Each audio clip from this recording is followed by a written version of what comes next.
Fuck. Hey. A little bit under the weather. I'm going to be trying not to be coughing. But hey, Hudson, welcome joining us. I know it's not Saturday. The schedule is all over the place now, and that's not really exclusively what I'm doing anymore, so expect streams to kind of be all over the place and not only on Saturdays. I'll still probably try Saturdays when I can, especially when stuff is happening, especially as we ramp up to E-Day. I've got some very exciting Gears of War news that hopefully I'll be able to announce in the next 2 weeks or so. But until then, we're kind of business as usual. There's some interesting projects I have in the works that will be coming out closer to like when we get to the E-Day beta and like when E-Day is coming out proper. Most of that starts next month, like halfway through next month, if everything goes as planned. But that's just kind of where we're at right now. I'm coming over like a fucking respiratory infection, and a really gnarly one at that. So I decided what better thing to do than sit here and yap. Depersonalization in the last several weeks. Oh, well, I hope that things continue to get better and it only moves upward. Today, we're going to be talking about a few different things. I need to pull up some other things I was going to talk about as well. We're going to talk about one video that Hudson, you shared with me just like an hour ago in the Discord, because I found it. I love listening to people who don't know what they're talking about talk about things as if they understand. And I'm like not the predominant expert in every single facet of gaming or game production in general, but I feel like I have a good handle on things and understanding how things are done more so than the average person who's just yapping off the top of their head without doing any thought, putting any thought into it. But we'll see. It tends to be that certain opinions just are wrong and incorrect way more often than the ones I share. You look at, like, this is why I've been sharing stuff, and, like, me and Crisp have talked about this a few times. Almost every single thing we said about E-Day when we had that Gears of War hot take stream where we, like, talked about what kind of issues we have with Gears, like, as a formula, what we would want E-Day to do and change.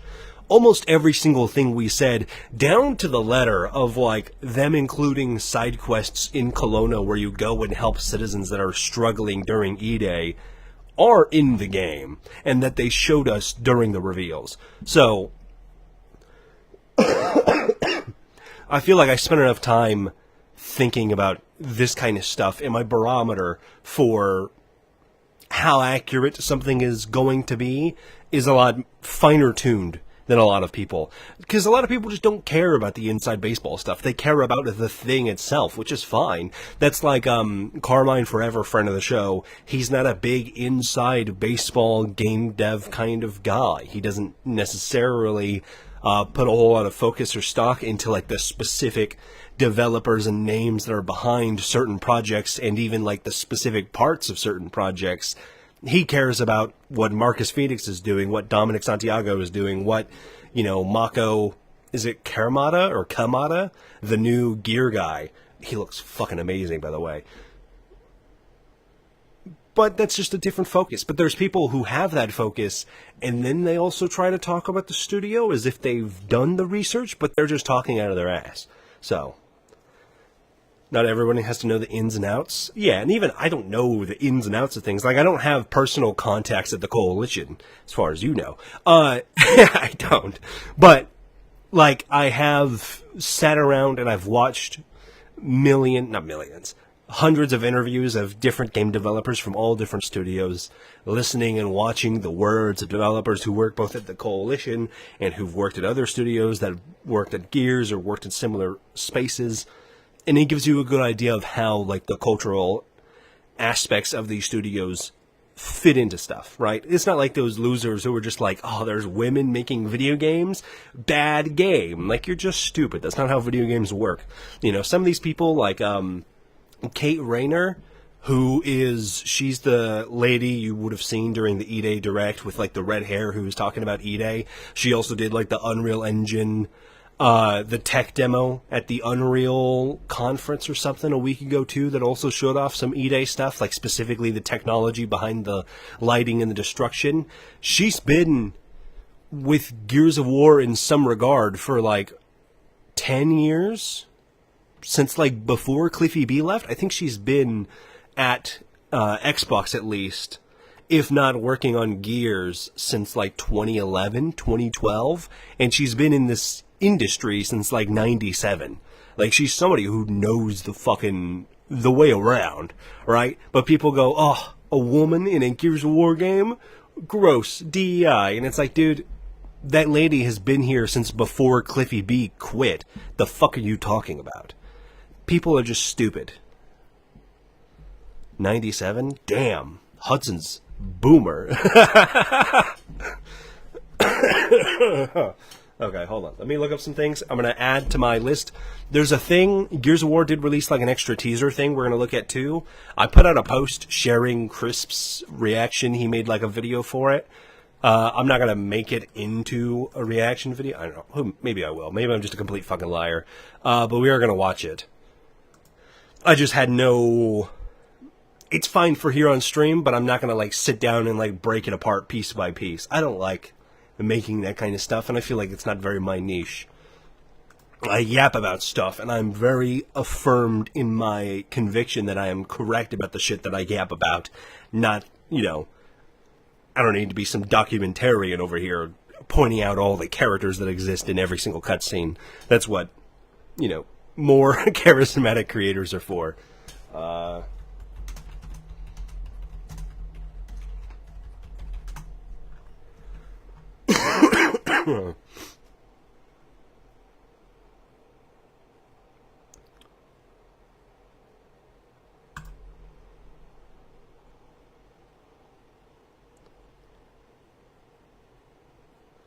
Let's see.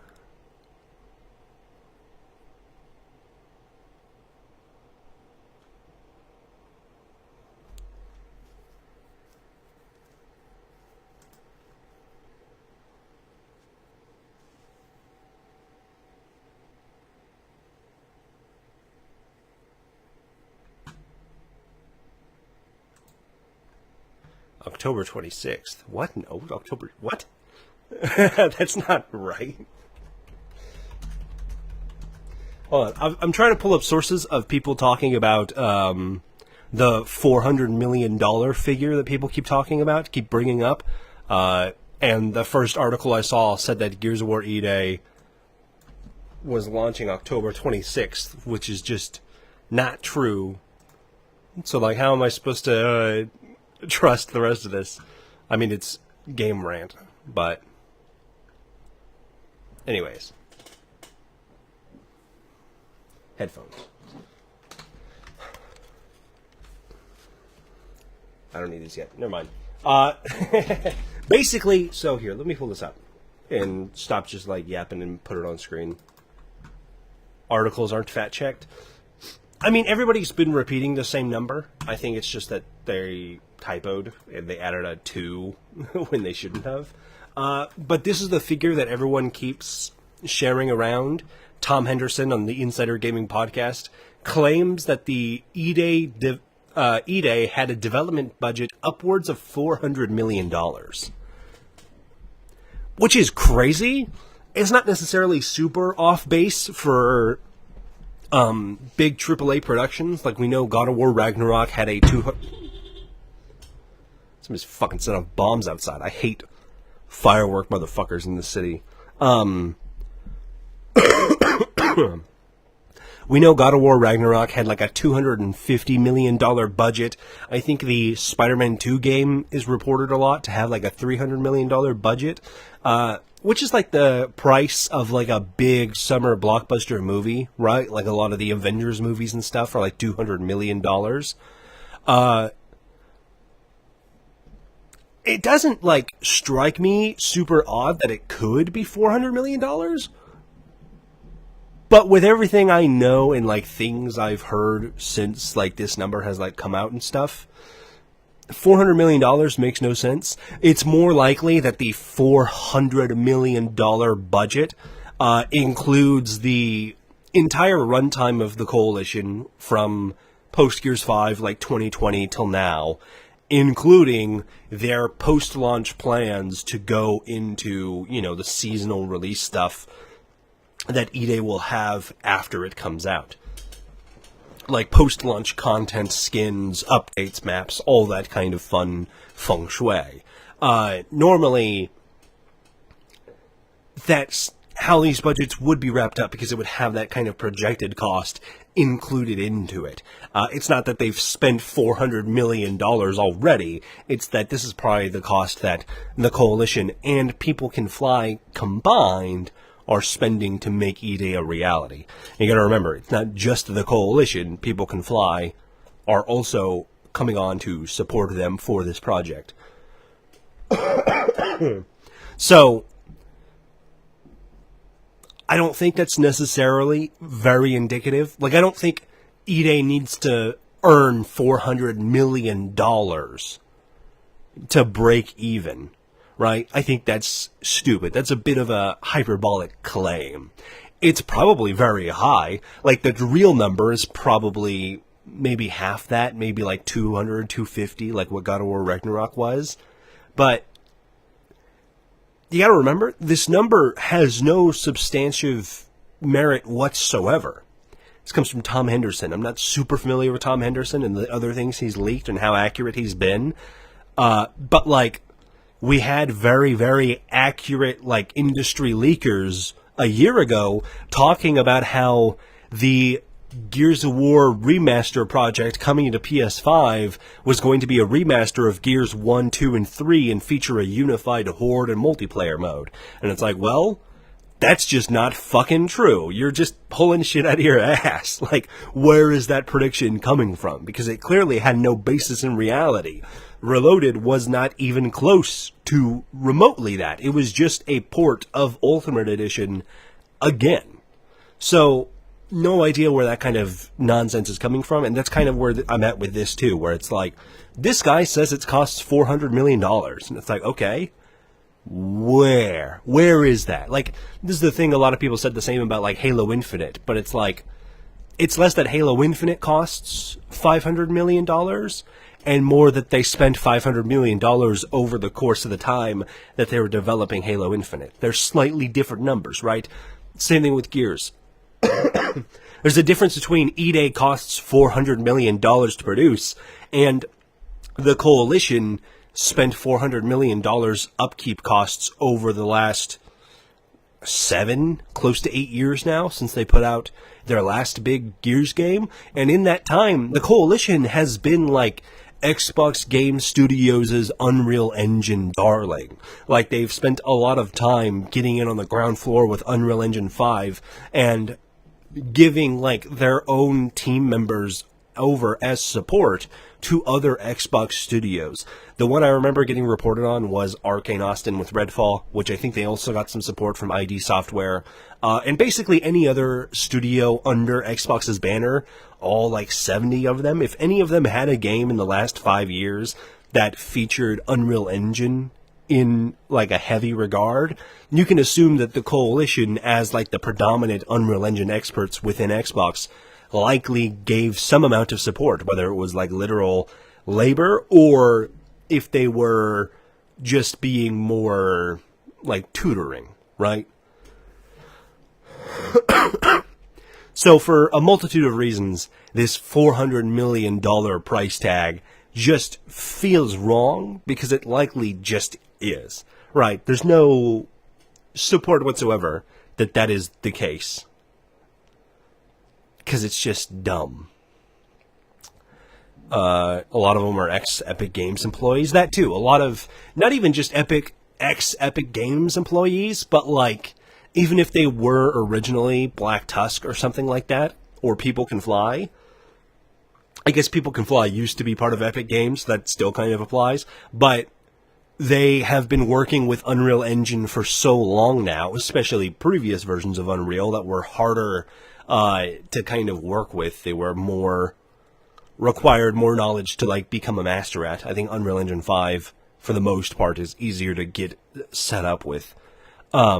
these people, even if they weren't like straight up Epic Games employees, have been working with Unreal for at least a decade before the current generation of consoles had come out. When Unreal Engine 5 became super popular, like in 2020, in a lot of different studios, from CD Projekt Red to, is it Sandfall, Expedition 33, all these other little studios decided to adopt Unreal Engine because Unreal Engine 5 was just cheaper and easier to get started with than spending millions and millions of dollars on your own proprietary engine. So that's what the Coalition has been up to in most of this time since, like, E-Day and Gears of War as a whole has been on the back burner. At least as far as I understand. So a lot of people saying shit like, oh, E-Day costs $400 million, they have to make $400 million, and it's on Game Pass. No, well, it's like, with the Game Pass thing, they're owned by Xbox. So it's like Xbox isn't losing any money by putting on Game Pass because they're not, like, paying royalties or paying licensing to get it on Game Pass, right? They just own it. Maybe there's specific contract things there that I am not illuminated to, but I would imagine that even if they do pay some amount of licensing, it is dramatically less than it is for even like Call of Duty, which Xbox also owns. It's even been said that Valve was working on a Left 4 Dead sequel, and they thought of using Source 2 as so new at the time. They thought it would be more easier to use Unreal. Yeah, Unreal is just... it's become industry standard for a reason. A lot of people have like this negative opinion of Unreal because it's become so industry standard that like there's a lot of shit alongside it. It's kind of like the same opinion that most people get of CGI in movies, where they're like, CGI sucks. It's always better to do it practically. And it's like, no, not always. There's a great many things that CG just does better. There's just so many examples of people doing shit CGI work or rushed CGI work where they underpay VFX artists to do a bad job and shit out a movie rather than spending the time and money to make it look good. And that colors people's impression of CGI in a very negative light. That's kind of how Unreal Engine is, right? Like, Unreal Engine is popular for a reason. It's popular and powerful for a reason. Just because so many people have adopted it and put out kind of poorly optimized shit with it doesn't mean that Unreal Engine inherently is bad or a crock of shit, right? That's just not how tools work. It's how the tools are utilized. We live in a capitalist hellscape where companies want to spend the lowest amount of money as possible while getting the most amount of profit out of it. That's how this shit works. That's how it's built, unfortunately, which means that a tool like Unreal Engine, instead of being used to its maximum efficiency, is being used to push out shit. And that's what we're stuck with. Complaining about the budget? People talking about like the... Did you miss me ranting about the budget thing? Mainly talking about like... I think everyone's saying that Gears of War E-Day has a $400 million budget, as if it's like a bad thing. First of all, I don't think it's necessarily a bad thing that they like will need to make all their money back, or we're never going to get another Gears of War game. Second of all, I think it's just not true. There's not a single substantive source. There's this one guy on the Insider podcast, but Gears of War with insiders has always been sketchy at best. Like we saw that whole thing I was talking about earlier where the Gears of War remaster game is gonna be Gears of War 1, 2, and 3 remastered with unified horde and multiplayer. And it's like, that's not what Reloaded was at all. Reloaded was a port of Gears Ultimate again. Where the fuck did that come from? So, Gears of War E-Day having a $400 million budget that comes out of nowhere makes no fuck, because where's this number coming from? Who is reporting this? Who at the Coalition is like pulling numbers out of their ass and giving it to Tom Henderson? It doesn't even have to be somebody from the Coalition. It could be somebody at Microsoft, at Xbox, who is speaking on behalf of the Coalition, who told Tom this. I have no idea what his source is. He's not going to say where it is, obviously. But also, like, it doesn't take into account that is probably the running production budget of the Coalition and People Can Fly over the last 7 years, from 2020 onward, including the prospective budget that they will spend over the next 2 or 3 years doing post-launch development stuff for Gears of War E-Day.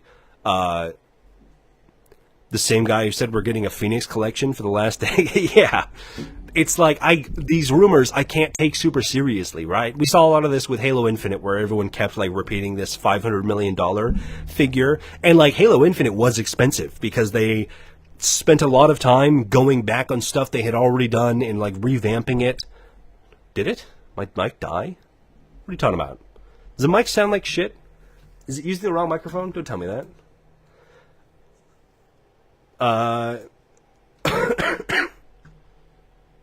Maybe I just sound like shit.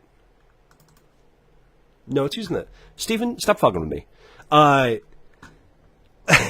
It's the same thing with Halo Infinite, where, like, Halo Infinite did cost a lot of money because they went through, like, 3 directors and they went back on themselves a lot. But saying that it cost, like, $500 million just to make Infinite is kind of ridiculous, because that is more likely indicative of the budget of 343 in its entirety, which includes everything they did for the Master Chief Collection and everything they did in the 7 years leading up to Halo Infinite's launch and all of the post-launch support that Infinite was going to get.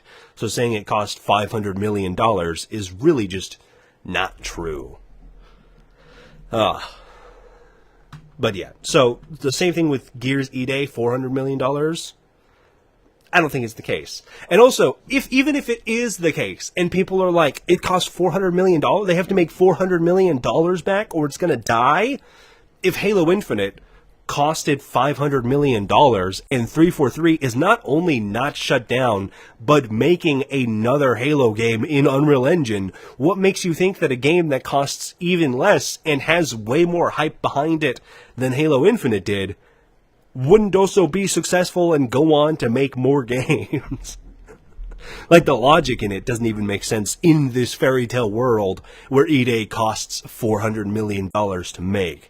It just doesn't make sense, and it's not coming from a place of authority or truth to begin with.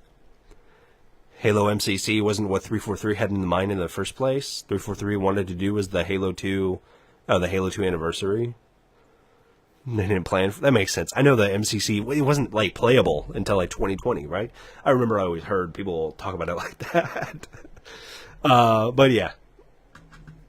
I think people talking about E-Day as if it's, like, going to be the most expensive game ever made and has to make shitloads of money back to be successful are just people who don't know what they're talking about.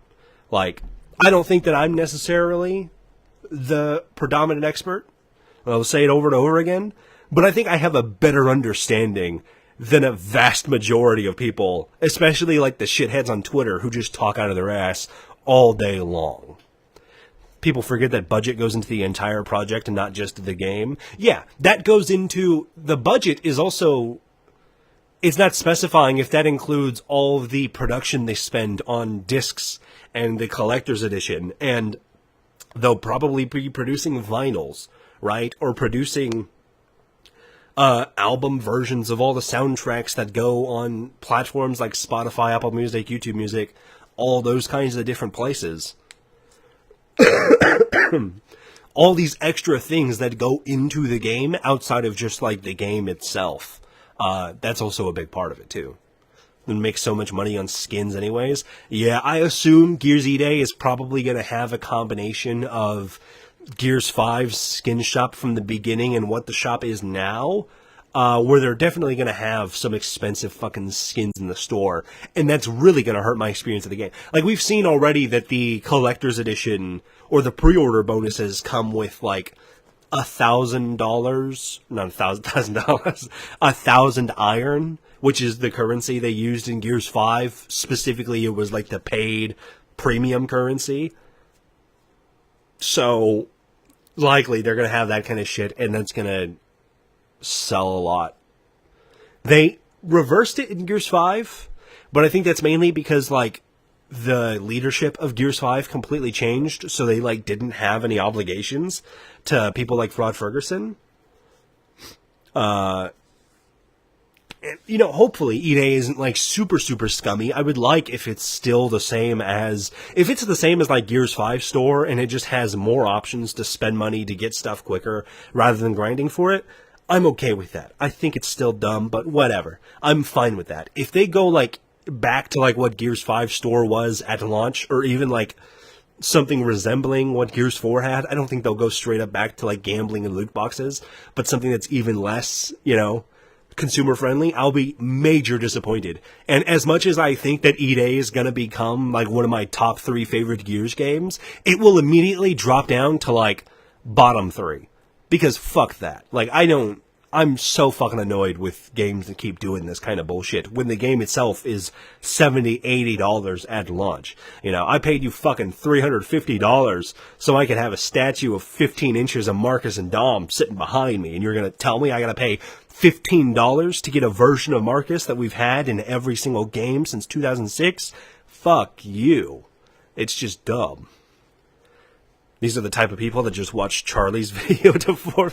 I think it's not even necessarily that they're like watching like a Moist Critical video. I think Moist Critical is also that kind of guy. I did see that he also made that kind of video about Gears of War being $400 million, and he's just like repeating, he like takes it completely at face value. So it's like he's definitely the same kind of person who also has that kind of thinking without ever trying to look deeper into it or imagining if that like is completely accurate, because it's one guy who said this, and it's not even a guy who works at the Xbox Studios or the Coalition or People Can Fly.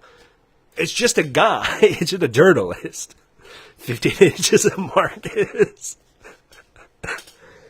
Let me tell you, I'm excited.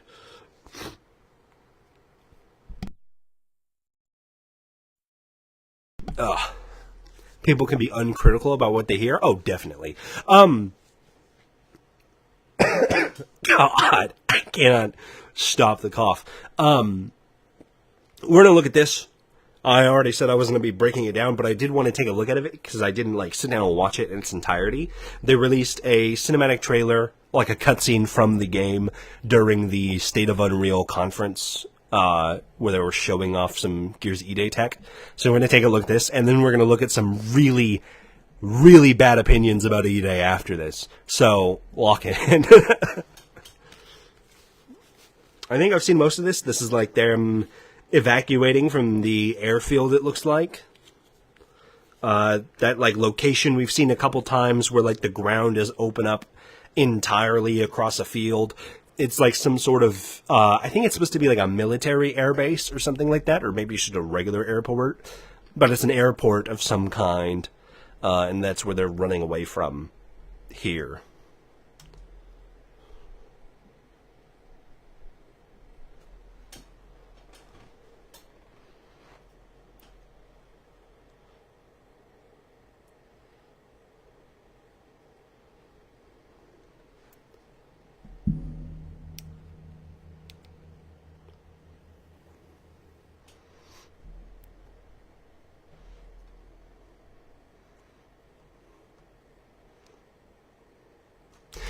So it is crazy.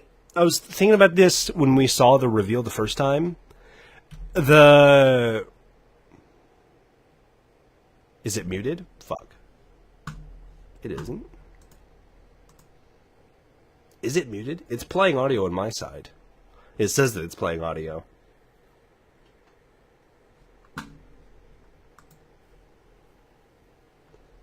I think that might be an issue. It says mine is playing audio, so let me know if it's not, but no indications of it being wrong over on this side. This is a new guy. I don't know his name. The fuck do they call him? Dean Riggs. What a fucking name. So he's like a helicopter gunner guy. That's what the outfit tells me. He's like the co-pilot with Gil Gettner. Kyle Gettner? Yeah. He's got the face mask. The pilot face mask. Hold on. I really like the Reavers. I was talking about when we saw the full reveal that it was interesting that they have like more like arachnid kind of legs, because like when we see them in the trailer and they show off that they can like hold up on the sides of walls and shit, they have this kind of like spider quality where the legs, instead of being curved like they've normally been in the past, they were like sharply angular, like jointed, which I thought was really interesting. But we see in this that their legs still are very tentacle-y, whatever the fuck that would, what is the verb for being like a tentacle? Yeah, that's what the Reavers still are. And I think it's infinitely more interesting and scary for them to have both, like, somewhat structured legs and also have, like, tentacles. It's just a really cool evolution to the design I really like. There's not a single Locust design I've seen so far from this, either a new design or a redesign of an old enemy, that I don't fuck with 110%.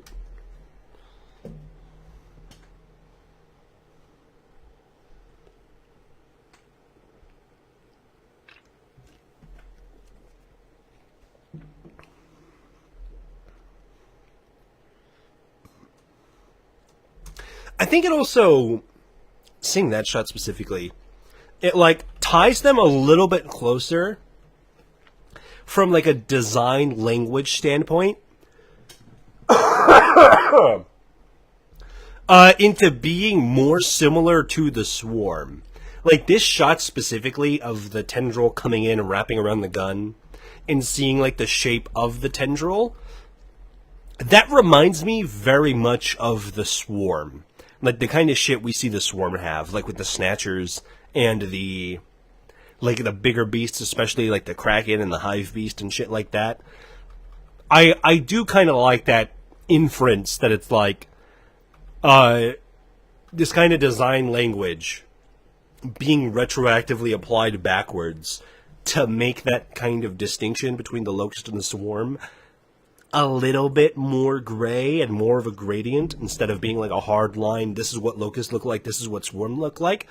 I like the concept of like specific qualities of the Locust and even some qualities of the Lambent get carried over into the Swarm because that makes it feel more purposeful in execution from one to the other.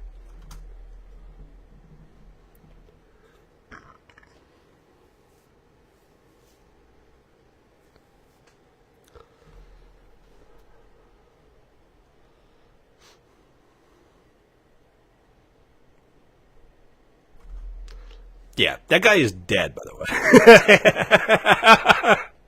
That's not...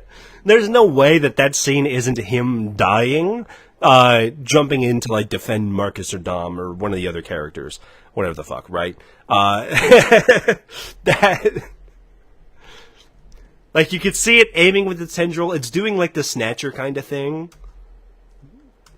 And then you see him, like, jump in to, like, no! They show Guile, Getner being dead. That's not going to happen. Getner is alive in Gears of War 3, isn't she?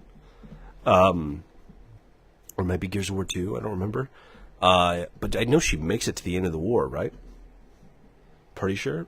Because they have said that they're not, like, changing canon necessarily. Main characters stand behind me. Yeah, basically. He exists, like, to me, this is the kind of character that exists to be like Min, or like Ty, maybe. Not like Ty in like that he's a Worf, but just like, here's a personable face, so that when he dies, it hits a little bit harder. Which is obviously, like, I think it's a good thing. It's better than, like, I will say, out of all the problems I have with Gears 5, one of the bigger ones, I think, is how little people die. Because nobody fucking dies in that game. Nobody dies in the Gears 4 and 5 saga to begin with. Like, Reyna dies, Oscar dies, and then JD and or Del dies, but we don't even know for sure. They're in Schrodinger's death. Every other character gets, like, a fake out. And then, like, Lizzie and Carmine, I guess. But, like, they're Carmines, who gives a shit? But, like, every other character that comes close gets a fake out death. Marcus gets a fake out. Cole gets a fake out. Paddock should be dead, but then he's not dead. Like, why? Why do we do this all the time? But, like, you get, like, regular-ass Gears that die, like those 3 random COG soldiers that get torn up by the leeches outside the theater. But, like, why can't we have, like, just introduce a nobody, even? Like, it's not like Kim is a character. Kim is not a person who has, like, interiority or anything. He's just a soldier dude. He's the lieutenant. And then he dies, but he's got a face, you know? It gives it more purpose than just, like, a faceless, helmetless Gear that, like, who gives a shit, right? Just introduce a character and kill them off. That's like half of the characters who were introduced in the original series. Anya dies off screen. I mean, yes, also, yeah. I'm not counting those types of characters, obviously, but I mean, like, the characters that, like, we see die and their death is supposed to have purpose in the script. The scene in 5 where Kate literally has the city topple on top to her as she struggles to breathe put me on edge because it looks so fucked up. Or it looks so fucked. I mean, yeah, it is very claustrophobic. That, like, there are some good moments and stuff. There's some good moments of tension, but I don't know. I wish, like, it felt like when it comes down to, like, JD or Dell dying, it feels so contrived because it's like, who gives a fuck? Like, when they try to do, like, the soft music when, like, Jack is sacrificing himself. Jack has died twice already. I don't give a shit about Jack. I really don't. Like, Jack is not even, like, he's not like a C-3PO or an R2-D2 where he's like a sapient robot. He's like the cute robot thing, kind of. But he doesn't have a personality. He's just the robot. Why do I give a shit about the robot that has already died? One of the robots that's identical to Jack died in this game. So why do I give a shit about Jack dying? Trick question. I don't. And then, yeah, you get shit like Cole, who gets ripped in half, and then he just walks back at the end, and he's like, oh yeah, by the way, guys, I'm fine. It's like, you really ruined the stakes. And it is like, for a game like this that's set during E-Day, including characters like Mags and Lucas and guys like this, I forget his name already, Briggs? Dean Briggs. I think these characters are important because Marcus and Dom aren't going to die. Ty Kaliso is not going to die. Maria is not going to die. But Dom's children, these random other Gears, on the day that killed a quarter of humanity, you gotta have people that are not only, like, personable, but that we see die. Jack has more development than half the characters. It could be argued that he may have an actual AI in him. I mean, yeah, with, like, Iris and everything like that, you could say that, but, like, he doesn't have a character that gets deployed, right? Like, Jack is not a character that has thoughts or opinions or feeling. Even though it's, like, implied, kind of, that he does, where he has, like, beeps every once in a while that, like, responds to something someone says. I mean, that's been true since, like, the original games, right? Like, in that scene in Gears 1 where Marcus says that they, like, can't cut through the door, and Jack looks all sad and depressed. It's had some amounts of, like, personality in those kind of moments, but it's always used for, like, comedic relief. It's not, like, an actual character, right? So, just on par with... No, never mind, I take it back. Maybe Jack is a perfect Gears of War character, because he serves exclusively to fit in the story and as comic relief. And he doesn't have any interiority or personhood beyond that. So he's pretty much on par with every other Gears of War character we have. Cole gets split in two and survives anyways. Yeah, the fucking mech suit gets ripped in half. You even get, like, the Marcus reaction of, no, Cole! And then Cole just reappears after the final boss, and it's like, oh, okay. Cool. Ultimate Edition gave Jack more emotive moments? Yeah. I think, like, Gears 2 a little bit, and, like, 3 especially, gave Jack a lot more personality, as much as they could, in, like, the last 2 levels that he was available. But they definitely try to expand on it in 5. And I don't fuck with it. Oh yeah, that's the whole trailer. But yeah, that's it. I'm still excited for E-Day. I don't think I need any more trailers, to be honest. Like, outside of seeing what the multiplayer is like and what Horde Siege is like, I don't really need to know more about the story. I don't need more and more drip-fed cutscenes from the story from here until October. Stop showing me story stuff. Show me what the multiplayer looks like. Show me what Horde Siege looks like. If the beta is like Horde Siege and not just like a multiplayer beta, that would be really cool. But I would rather see those kinds of things instead of just like another story campaign cutscene. Because I'm going to play the campaign. I don't need you to like tell me everything that's going on in the campaign right away. He's named Jack. He's supposed to be a jack of all trades. Yeah, it's like a jack of bot.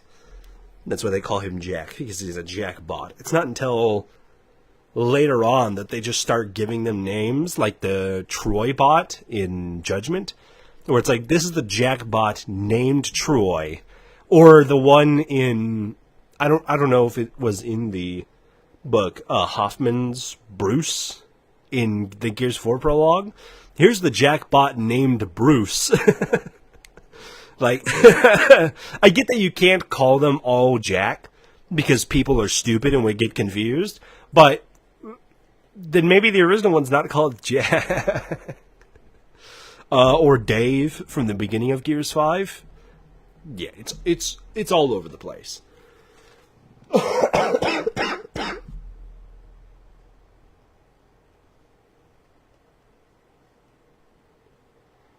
Oh, man. Trying to think if there's anything else that was new about E-Day coming out soon, or that we've heard in the last, 2 weeks since release, or since the reveal. I don't think there has been. I think it's time we get to, the bad opinion guy that I was shared with. So, we've got 2 videos to look at that are, a few months apart from each other. The first video is this guy saying that, he thinks E-Day is going to be bad. This was, from before the reveal came out. Giving his hyper reality check. Oh, he's got the Gears 3 statue back there. That's cool. I wonder how much more of the series he actually understands. And then he has a video. No, don't play. That came out 11 days ago. This was, right after the reveal. Saying that he was right about E-Day. So apparently everything he said here turned out to be right. I don't know, man. Like I was saying at the top of this, when we did that hot takes video, where me and Crisp sat down and we, talked about everything that, we would want Gears to change, what we want E-Day to do, almost every single fucking thing that we said was correct. So if, the 30 seconds of this video that I saw from this guy leads me to believe that, he thinks his opinion is correct, but his opinions also seem to be, the complete opposite of what we were theory crafting, makes me think that this is just really dumb. But we'll get into this. I don't know where this guy necessarily lands. I don't know anything about this guy. He's not the same kind of losers we've talked about before. He just seems to have a bad take, which is, on the internet that's crucifiable.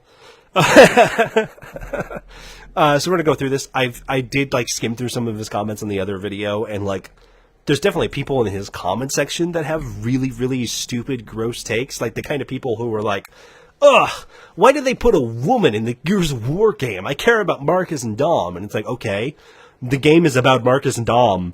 It also features a girl in the game. Is that going to hurt your feelings? Are you going to, cry and piss your pants, baby? What the fuck?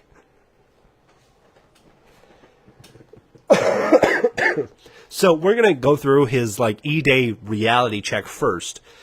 See how that has paired up against E-Day, and then see what he claims he was right about after the fact, after we learned about E-Day and the reveal.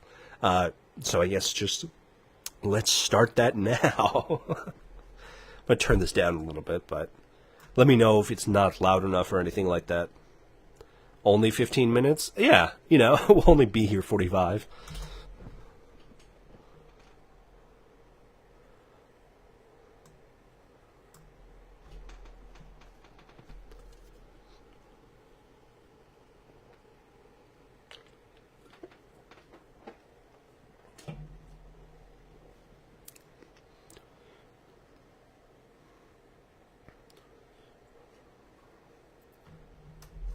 can't hear shit. Is that just Hudson, or can like stream not hear shit? Crisp, if you're still here, can you hear shit? Because on my end on OBS, it says that audio is playing. So if for some reason you can't hear, fuck, why the hell is it not working then?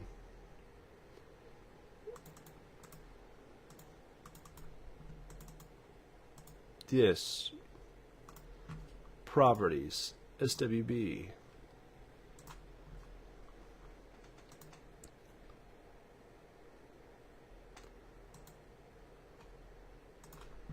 I don't understand what the fuck's happening then.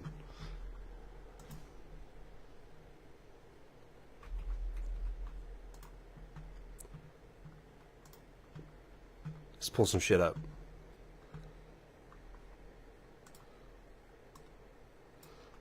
And play the music. See, on my OBS it says that it's playing.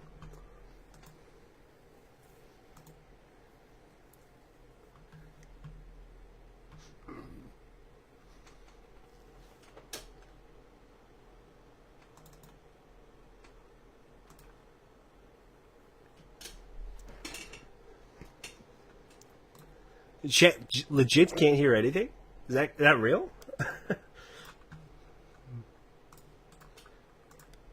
Oh, is it tracks? Hold on.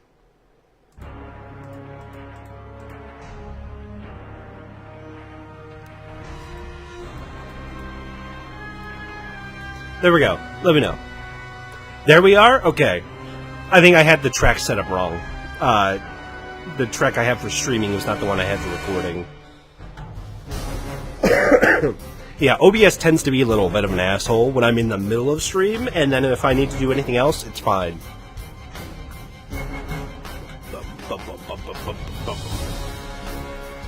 Goated. Okay, cool.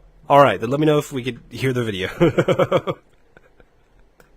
And hopefully we don't have any more issues. Alright, so we finally got some Gears of War E-Day news, and if you know me, I'm a big fan of Gears of War. I've been talking about on the channel. I'm, doing a playthrough of all the Gears of War games ever since Gears of War Reloaded came out, and it's one of my favorite franchises of all time.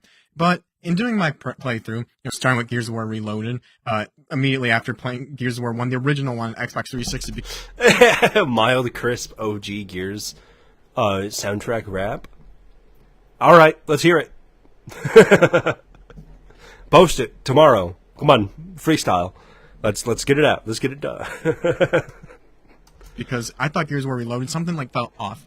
But then Gears of War 1 reminded me I love this game, and Gears of War 2 was just incredible. And I just kept playing all of them, all the way up until Gears of War 5.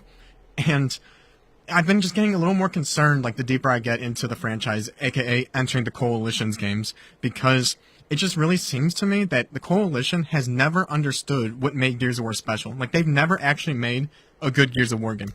Okay, so this is what we need to keep in mind for these kinds of this. I'm gonna be more constrictive rather than critical that I have been, right?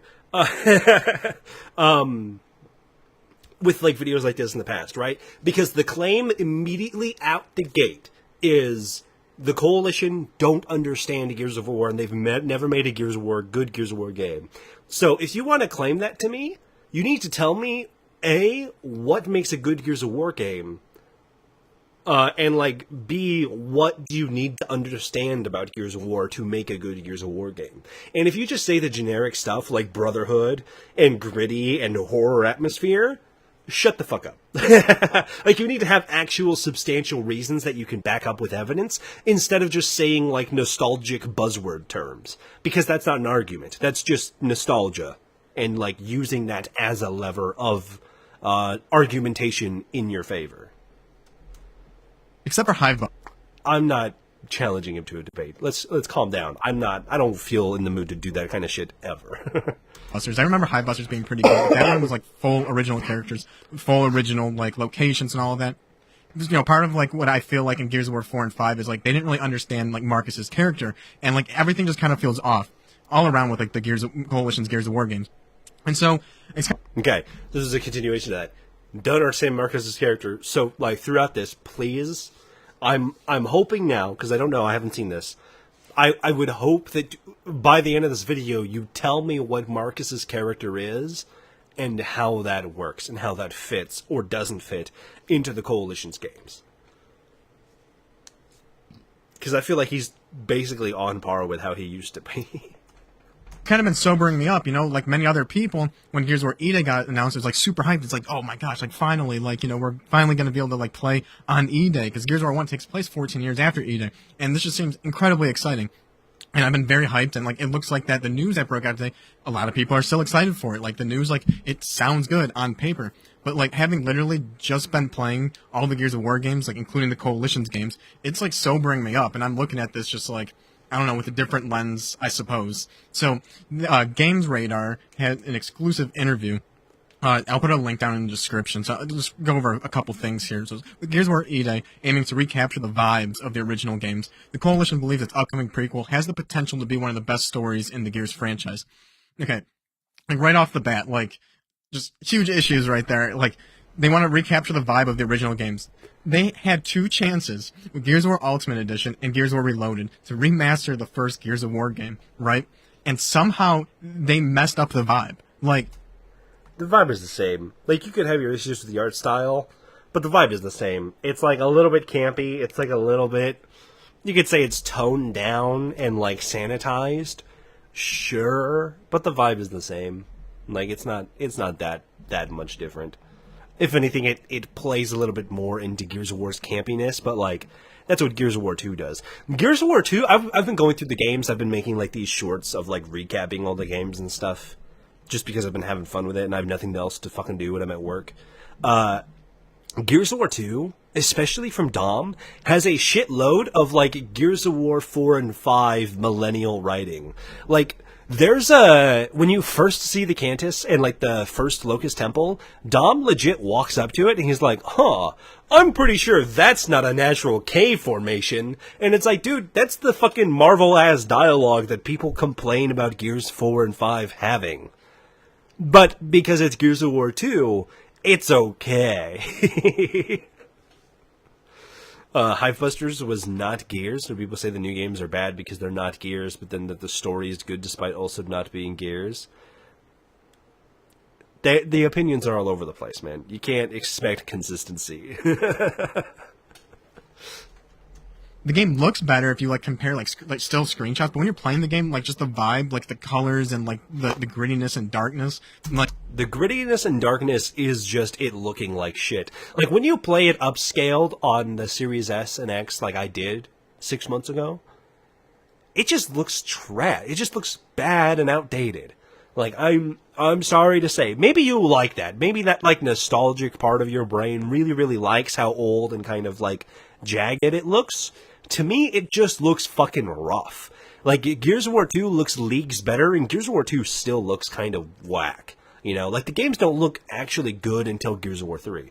And again, I've said this before, why do you think that, like, oh, this goes against the original vision of Gears, if Epic Games changed the art direction?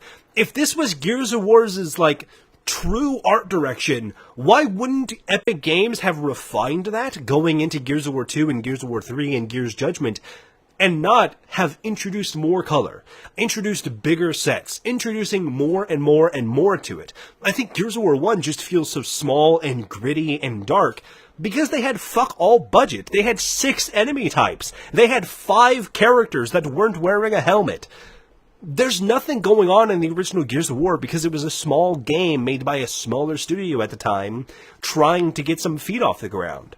And it was very good, and it was, like, successful for the time, and it kicked off and allowed them to expand into, like, things that they probably would have done with Gears of War 1 if they started with, like, the time and confidence and budget from the get-go. It's so, like, there's no logic behind it, and you're, like, coming exclusively from a place of nostalgia to be like, it doesn't fit the original vision. Bitch, Gears 1 doesn't fit the original vision, because Gears of War 2 looks completely different. Why would Gears 2 look completely different if, like, the original vision was to look like Gears of War 1? That just doesn't track.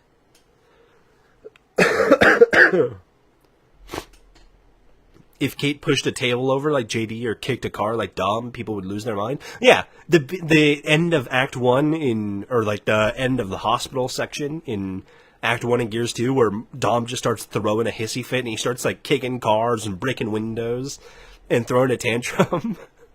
If Kate did that, people would go, "Oh, women are so emotional, aren't they?" Yeah. It shows you the team was still trying to figure out what Gears of War is meant to be. Yeah, Gears of War 1 was never the final iteration of Gears to begin with. Like, no, the, like, first entry in a series is never, like, the final, most complete vision that the team will ever have for, like, the creative properties of their product.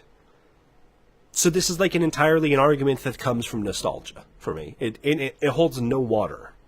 Like, they butchered it. They absolutely butchered it. Like, after I played Gears of War Reloaded, like, I remember, like, the Krill. Not to mention it has people like Rod Ferguson and stuff still producing and leading as studio directors. So either, like, you think Rod Ferguson is a piece of shit whose vision has either completely altered or from the get-go has not been good for Gears, which, like, I can argue with you there. I think he's not good necessarily creatively. Like, that's why you could see, like, when him as game director on Gears 5 looks a lot more sanitized and bland compared to, like, Gears of War 4. But he's still involved in all that. Like, a lot of the choices they made to change from Gears 1 to Gears Ultimate were made by people like Rod, who, like, specifically talked about how they completely redesigned Rom because in the original game, Rom was an afterthought. He was a Theron that they took the helmet off of and upscaled. And that was about it. In Ultimate Edition, they spent the time to build him out, to build him a suit of armor, to let him aura farm, to let him catch a fucking chainsaw in his hand. Like, Rom just looks so much cooler in Ultimate Edition because they spent the time to, like, narrow it down. Section. It was like, it's supposed to be really dark, and, you know, if you get, you know, too deep into the dark with that light, you get killed by the Krill. But it was like, I could see everything in Gears of War Reloaded, and it, like, sketched me out, and so I, like, wanted to play the OG. I'm like, oh, the vibe here is way better. This is what I remember. Something's just totally off. So, to return to the vibes of the original games, like, how are they gonna, like, can they really do that? Like, what track record? They had 2 chances. They remastered Gears of War 1 twice, and they couldn't get the vibe right, and it's just like, all you have to do is copy someone's homework, you know what I mean? Like, okay. And they believe it has the... That's always going to be subjective. At the end of the day, also, this is always going to be a subjective thing. Whether they got the vibe right of Gears of War 1, I'm going to say they did. Because to me, it just looks like Gears of War 1 but prettier. You could say you don't like the art direction, but that's just subjective. You can't, like, objectively prove that they didn't get the vibe right. Because it means nothing. Potentially the best stories in the Gears franchise. These are the people that wrote the Gears of War 5 story, you know, with the choice at the end. One of the It's not. Tom Bissell, as far as we know, is not responsible for writing Gears of War E-Day. This is another thing where, like, studios are not monoliths. The Coalition is not the people who wrote Gears of War 5. It's not. Tom Bissell wrote Gears 4 and Gears 5, which I agree. I don't like him as a writer. I think Gears 5 is written very poorly. He's not the one who wrote Gears E-Day. You know? There's a reason why Gears of War 3 is written much better than Gears 2 is, because Joshua Ortega and Cliffy B, I don't think are necessarily all that purposeful with how they use characters, versus Karen Travis, who is like an actual established author, did a much better job of, like, handling an ensemble cast. I still think there are, like, issues there that could be refined, but it did a much better job because you have somebody who's, like, competent with it. And again, the Coalition wrote E-Day means nothing because there's specific writers, and we know the names of writers. We don't know the names of the key writers on E-Day, but we know the specific names of the writers that were responsible for Gears 4 and Gears 5, and that they are not a part of Gears E-Day. So when you say something like this, it just tells me immediately that you don't exactly know what you're talking about, because you would know that Tom Bissell, who wrote Gears 4, 5, and co-wrote Judgment, is not a part of E-Day. You know, he didn't even write the Hivebusters campaign, which you yourself just said that, like, is okay and is fine. So, no, incorrect. Mind you, Karen wasn't a part of the Gears community originally, and she had figured out what the characters would do and the setting is like. Yeah, Gears is not a super complex story. It should not take a competent writer more than, like, a few hours of research to get the vibe of every character, because they're very two-dimensional. But even still, we have people who can't handle that. And even more so, fans who don't even comprehend the concept of literacy. Worst, like, story writing, like, things in any franchise ever. I don't know why you would ever decide to do something like that at the end of Gears of 5. Welcome to hell. So we can't think of a bigger way to celebrate the 20th anniversary of Gears. This is our most ambitious game yet. Entirely built from scratch in Unreal Engine 5. We all know how that goes. Entirely built from scratch in Unreal Engine 5. Like, woohoo! Unreal Engine 5. Like, get hype. Again, being upset about Unreal Engine 5. I feel this to be a recurring theme. Somebody who doesn't exactly know what they're talking about. The Coalition and People Can Fly, formerly an Epic studio. These are people who have worked with the Unreal Engine ecology. What do you call that? Environment? What the fuck is what's the overall environment term? Why the fuck can I not think of it right now? Ecosystem.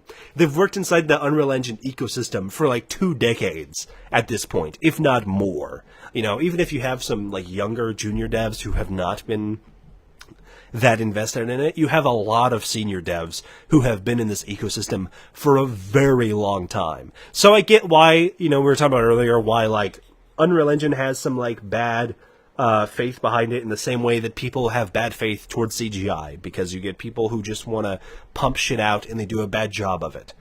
That's totally fair. That's not the case with the Coalition. If you knew anything about like the Coalition and People Can Fly and their track history, that's just not true. Like, you could say whatever you want about like Gears 4 and 5, like subjectively, like taste-wise. Those are not badly built games. You know, those are not like horrendously buggy or unoptimized games. I can't say too much about like the PC ports. Maybe they're much worse there. I guess PC has a long history of getting really shitty ports from console games, but the Coalition has never done like a bad job, really. Not any worse than like Gears of War has always kind of been. Like, it's always been kind of known for having kind of shitty netcode and things like that. This is our most ambitious game yet.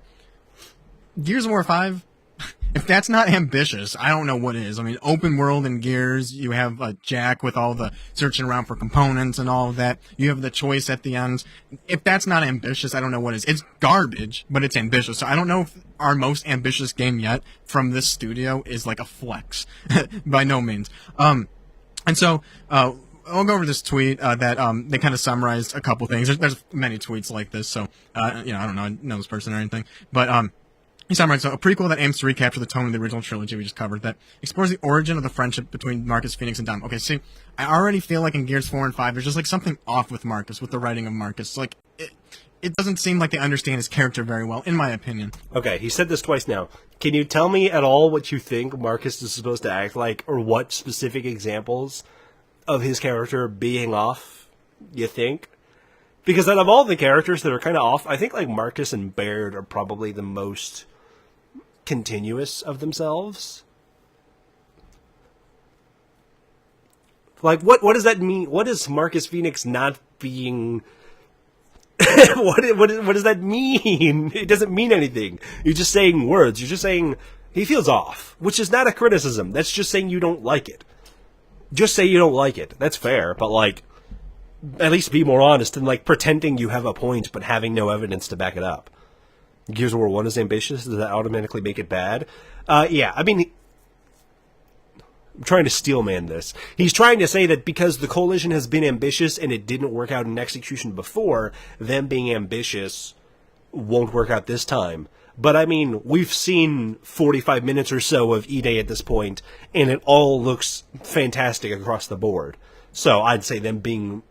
I think after like the pitfalls that 4 and 5 had, the only option they could have is to be more ambitious. I think if you just regress and you just do like Gears of War 2 or Gears of War 3 remastered, who gives a shit after that point, honestly? And I feel like that, doing this origin story, I just have this bad feeling they're going to butcher Dom. Like, I don't know, kind of just like modernize Dom, if you know what I mean. Just What does that mean? I don't know what you mean. Explain what you mean. Tell me what the term modernized Dom means. Because like I just said, in Gears of War 2, Dom already has some Gears 4-ass dialogue. So if he says some Gears 4-ass dialogue, and you go, ugh, they're having Dom say like Marvel-esque fucking dialogue. He did that shit in 2006. He did that shit in 2008. That's how Dom has always been. Dom has always been the just say it straightforwardly kind of guy, He says the phrase, oh, this day just gets better and better, like 6 times across the course of Gears of War 1. So, like, what the fuck does modernized Dom mean? Like, does it mean he's gonna be, like, drinking Modelo's? Like, what does modernize mean? Please, explain the criticism so I can understand it, because otherwise it just sounds like you're talking bullshit. I said it was gonna be more constructive instead of critical. We're kind of doing both at this point. I feel like they're not going to get it. And I'm concerned about that. I feel like that they're just going to butcher Dom's character in this game. Coalition's most ambitious game. Yeah, but again, like I said at the beginning, he made his claims. I would hope that he would defend them or explain them or provide evidence for them. We are a third of the way into this video, and he has not explained nor provided evidence for any of the things that he's said outside of saying this thing happened, therefore this thing bad. That's not how that works. Ground up on Unreal 5. Okay, the entire story is set in one city to deliver a more focused, intimate story. Okay. Dom heard Hoffman say that Delta Squad is the reinforcement and boulders are flying overhead. We're screwed. Yeah, he has a lot of that fucking, like, there's so much of, like, that man says obvious thing dialogue in those original games. They do so much of it. I think it is, like, coaxed, and, like, the presentation of it gives it a little bit more of, like, a real kind of vibe. It feels more organic than it does, like, in the presentation of Gears 4 and 5. But it is the same kind of campy dialogue. It is absolutely the same. This whole one city thing, this is like what, I don't know, people are talking about this, I guess. It sounds like Gears of War is back, a more intimate story, more focused, like one city. And the city is Klonoa, okay? So, I didn't know what Klonoa... Klonoa? Klonoa? What? I haven't read all the books or anything like that. I'm not sure if this one's even mentioned in the book. The explanation is, I think this image here is in Gears of War Judgment. It's like a poster on a wall. So that's cool. That's cool. They're taking a deep cut from, like, the Gears of War lore. Gears of lore. That's awesome. Yeah, so, like, that's cool that they're expanding on that. Like, I'll give them props with that. That's really cool. My buddy here needs to watch some Carmine Forever and get caught up to date. So it's all set in one city. Now, that's not, like, bad or anything. I think that there's also stuff that's, like, just going to be over the course of a couple days to give, like, a tight, intimate story. So, like, when they talk about it, they make it sound like it's going to be, like an original Gears of War game. Like Gears of War, like, 1, 2, and 3, right? But Gears of War, to me, is, like, heavy, fast-paced action, tight combat experience to tight combat experience to tight combat experience, where it's, like, the cover is set up and, oriented in a certain way, and there's very specifically, like, certain enemy types, like 3 drones and a boomer, like 5 wretches and, like, 2 snipers. Yes, the only 5 enemy types that existed in Gears of War 1. And, like, every scenario throughout the game is different and varied. Not Gears 1. In Gears of War 2 and onward, yeah, they get a lot more creative with, like, the encounters. The whole, like, one city thing, it kind of just gives me the vibe that, like, that mixed with most ambitious game ever. I have this feeling that it's going to be more like ODS, like Halo ODST-esque, and ODST is great, and maybe this could be good, but I'm just, like, a little concerned that it's, like, you're going to have the city, and it's almost like open world, but it's, like, a city, and, like, a lot of the missions are going to be, like, okay, like, go to this, like, waypoint, and it's, like, 2,000 meters away. But you can choose how you go there. Do you want to go down 8th Street, or do you want to go down Jefferson? Like, choose your own path. Every time you play this game, it's going to be a completely different experience. And then, like, you go down 8th Street, and, like, locusts, like, dynamically come out of, like, out of the buildings, or, like, e-holes come out of the ground, and you get into a combat scenario. It's all, like, dynamic, and, like, that could be cool, but at the same time, I feel like there wouldn't be, like, very tight experiences. The implicit promise is that Gears of War E-Day will be a What did he just say there? He said they're doing new stuff with Gears E-Day. This could be cool, or it could be bad. Like, yeah, sure, cool. That's true for everything, really, if you think about it. Everything has a 50-50 chance of being good or bad, really. Yes, it all comes down to execution. But I think that what we've seen, I mean, obviously this came out before we had seen it, but from what we have seen, I think they have that execution on lock. More intimate experience than Gears 5. The conflict set in the days before anybody had the bright idea to attach a chainsaw bayonet to a standard issue Mark 1 assault rifle. Now, I don't know if this was fake news going around, which, like, obviously could be the case, because I was trying to find it. I didn't see it in this interview, which is the exclusive interview. But I was seeing some stuff that like, they're gonna, like, introduce the chainsaw in this game, like, maybe not, like, at the beginning, but, like, maybe they'll, like, end up inventing it in this game, and just, like, I was seeing some stuff that's, like, that's retconning the Lancer's not supposed, the Chainsaw Lancer's not supposed to be made until, like, a year after E-Day. In Judgment, Gears of War Judgment already kind of, like, messes that up a little bit. It's not as offensive because, like, if, what I heard or read before, which I wish I could find, so it might be fake news, but, like, if they do bring the chainsaw into this game, like, if they develop the Chainsaw Lancer in this game, because, like, what's Gears of War without the Chainsaw Lancer? That would be pretty offensive because they would be, like, actually retconning the lore versus, like, a little bit of a timeline issue that we could kind of, like, forget about a little bit. No, Judgment did just straight up retcon the lore as well. I also, it's weird. It's such a red flag to me these days to be like, this is fake news.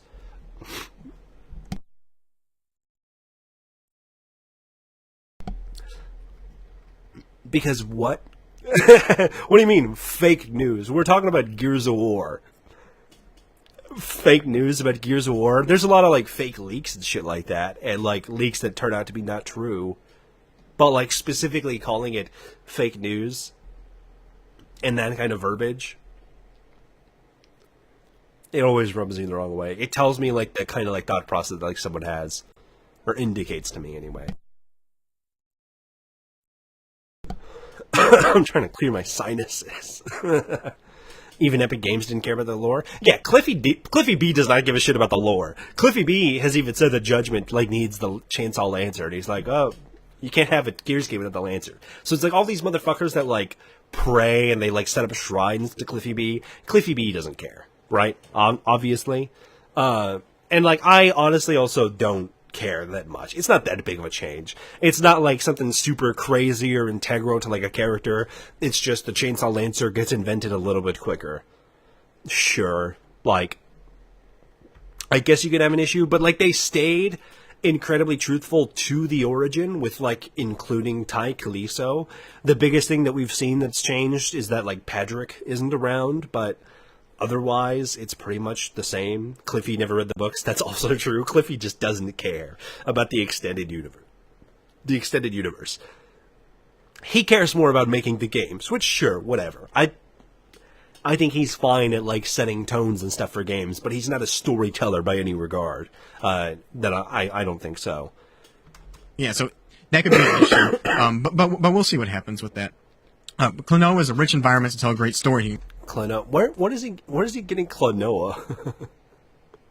Where is he? He's like adding an extra syllable in the middle. Continues. You'll get to visit downtown streets, historical landmarks, military installments, industrial emulsion refineries, and even fortress outskirts. And as a battlefield, the game just plays great in a city. It's the best gameplay playground for an intense cover-based shooter like yours. Playground. See, Playground makes me feel like I can go anywhere at any time and do what I want.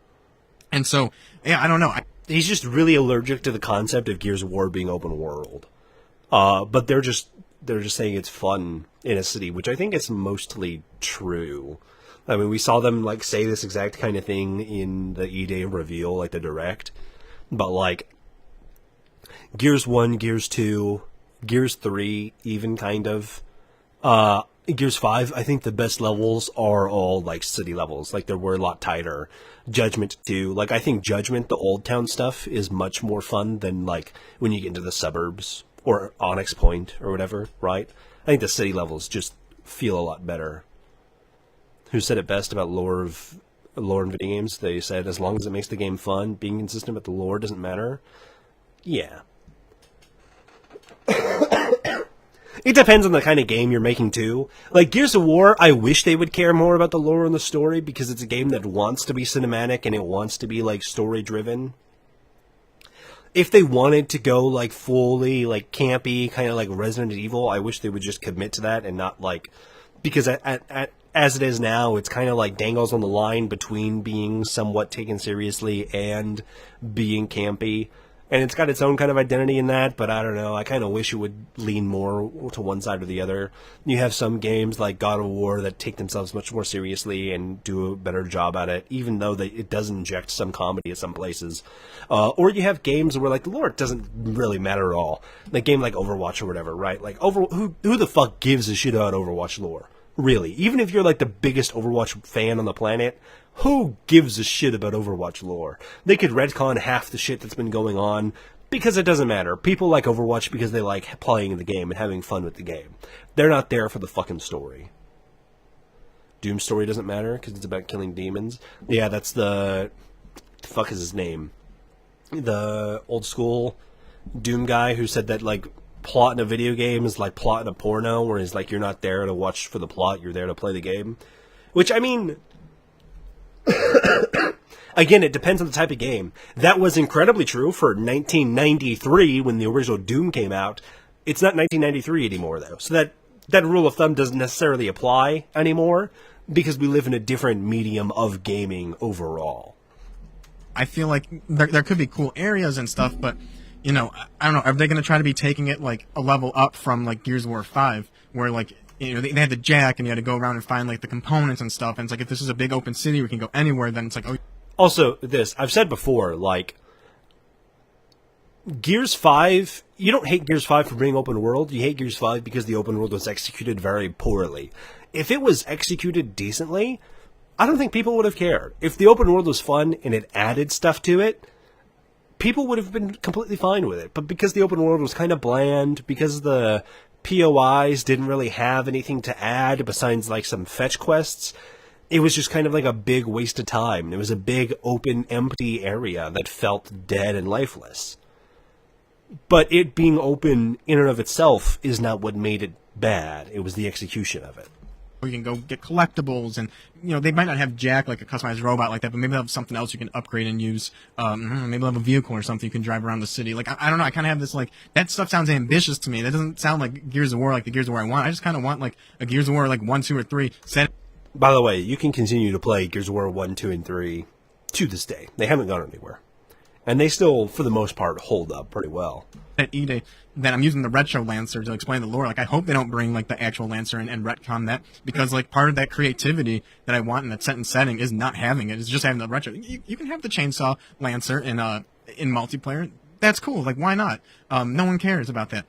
But yeah, I kind of got just this, like, bad feeling that it's going to be like... Also, why do you care so much about retconning the lore if you haven't read the books? Clearly, it doesn't matter that much to you if you haven't sat down to read the books. I say bad feeling, like, maybe it could be cool, but at the same time, it feels like it's still not going to be the Gears I want, where it's like, I don't know, if they do that, if it is open city, kind of like ODST, and you have all these different paths going, you get, like, those just less tight combat scenarios, emphasis on exploration. That's the worst part about Gears 5, is everywhere I'm going, I'm having to look for components, and it's just like... I mean, you didn't have to.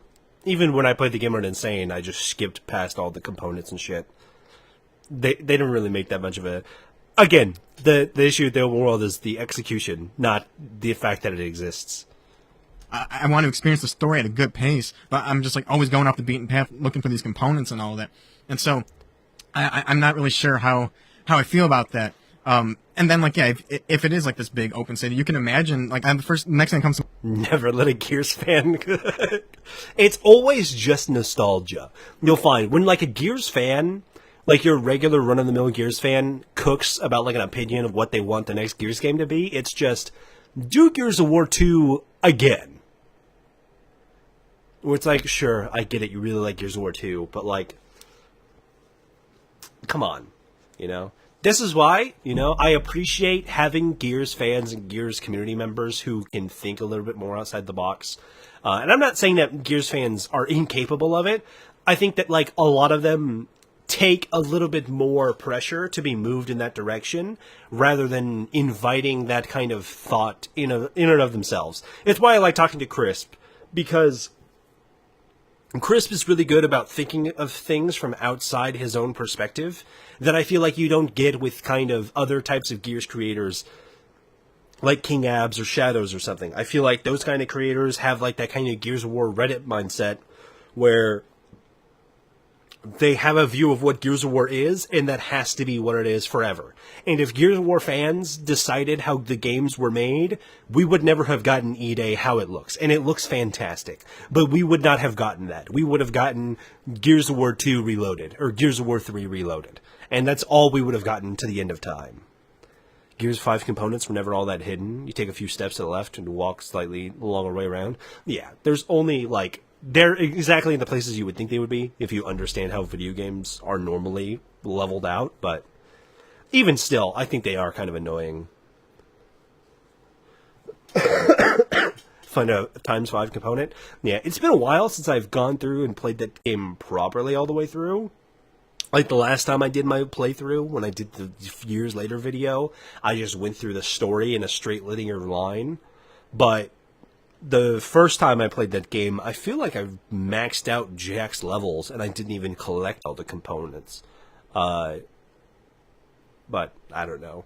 I was never looking that hard for them. I just picked up the ones that were like already on the path I was on, and I did okay. The point of Gears is to make it accessible for everyone, according to Rob. I mean, yeah, E-Day does look like it is more accessible, or not even like accessible, it's just new. So it's like people who have been with Gears forever have something new to come into, and people who have never played Gears are not inherently being put on a lesser level because everybody else is also learning how to deal with like the newer game systems at the same time. To my mind is like Battle Royale, like a Fortnite map where it's like, oh, we love our city. We built this like great playground city, 100 people, like Battle Royale. I don't know. That just doesn't feel like it has a great place in like Gears of War to me. Like that.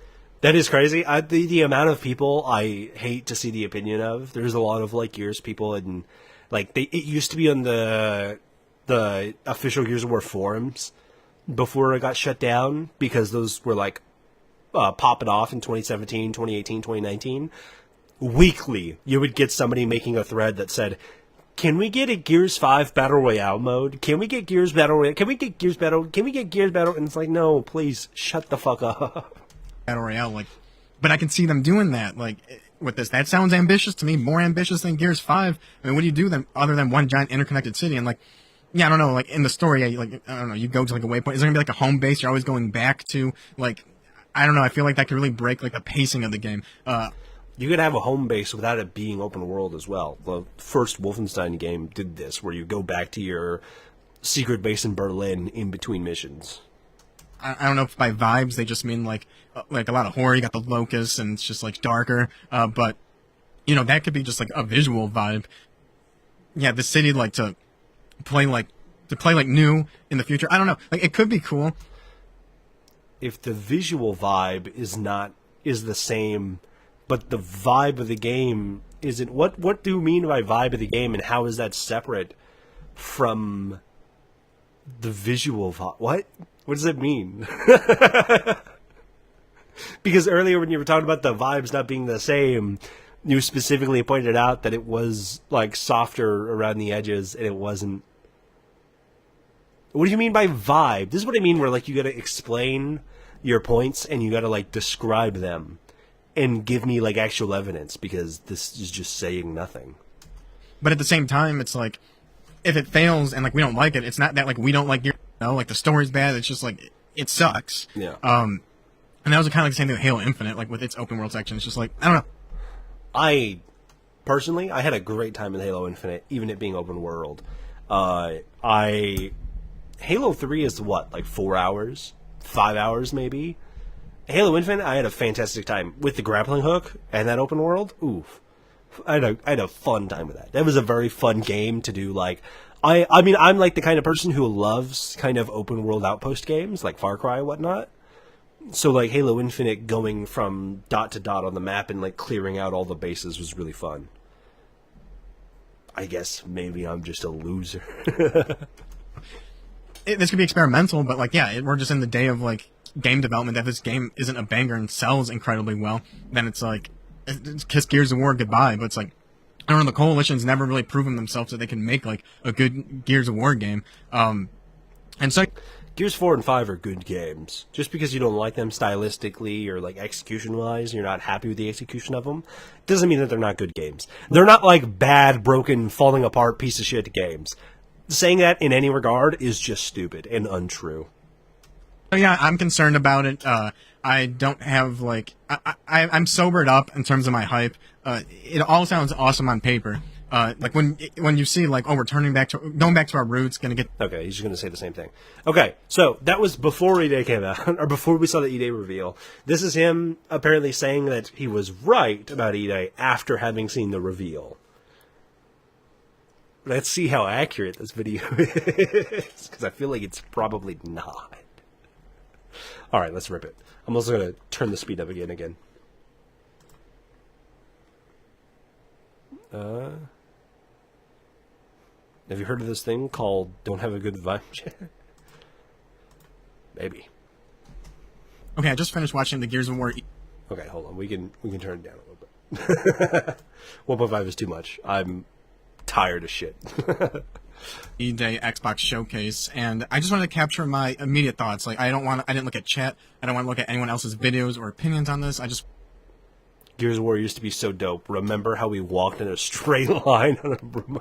Yeah, the ending of Gears 2, it's not like it's super hype or like super engaging as a gameplay thing. It's kind of like fun and interesting the first time you do it, and then never again. It's like most of Gears is like it's built in that same way, where there's a lot of charm and like cool factor in a lot of stuff, but that wears off after the first time you do it. Like the what do you call it? The fear factor of like a berserker immediately goes out the window when you realize how stupid they are and how easy they are to like dodge around. You know, something that makes the NPC stalkers of like a Resident Evil game scary is because they have like genuinely complex AI that has specific triggers. They like chase you in specific ways. They have like spawn points. They have all of these basically built-in excuses to be as horrifying as possible. Like the girl in Resident Evil Requiem is still fucking insane. I hate that bitch. But like berserkers are dumb as rocks. Like they are so stupid. The hardest part about a berserker fight is the environment and getting caught on Gears of War 1's shit-ass non-cardinal directional rolling. That's just the truth. So like after you get over like the initial like the gap of knowledge between what a berserker is and how to defeat it, they lose all fear factor, you know? Even like the matriarch in Gears 5. Oh, it's a berserker with a ranged attack. Okay, it's still not that much more scary. Like it really isn't. I don't even want to collect my thoughts right now. I just want to give immediately what I think about that, because Gears of War is just such an important game for me. It's a franchise that's one of my favorite of all times. I love the original trilogy. Like, these games were like moments in my life, right? Like, I remember exactly where I was for each one of these games. They're so... You know what? Ugh. Me too, man. Me too. Getting my emotional support Lancer pulled up here. Special to me. I wish there were more games, but we've been waiting so long since Gears of War 5. And I actually recently just replayed every single mainline Gears of War game recently. Once Gears of War Ultimate, no, it wasn't Ultimate, Reloaded. See, I can't even, those two are not good. The original first game on Xbox 360 is still the best version, even after 2 remasters. I just replayed all of them. No. Again, like, do you have like evidence? Do you have like a point? Do you have like an argument at all that says that like the original is better? You could say you like it more, but saying like it is better, what does that mean? What? How? In what way? Please. Substantiate an argument in any regard. There's videos on my channel giving my thoughts on every single one of those games. And so I just, like, I wanted to watch this. I want to capture these thoughts, and I'll probably be making more Gears of War E-Day content later on. It's just such an important game to me. And I just watched the showcase, and it was good. The game is a bit better than I expected. However, I made a video a while ago after I finished playing all those games. Do you replay 4? Never seem to play the ones they have a bias against? Apparently, he played all the way up through 5, but he didn't say anything about 4. They think it's better because it's less colorful. Yeah, I don't buy that at all. I think they're just stupid.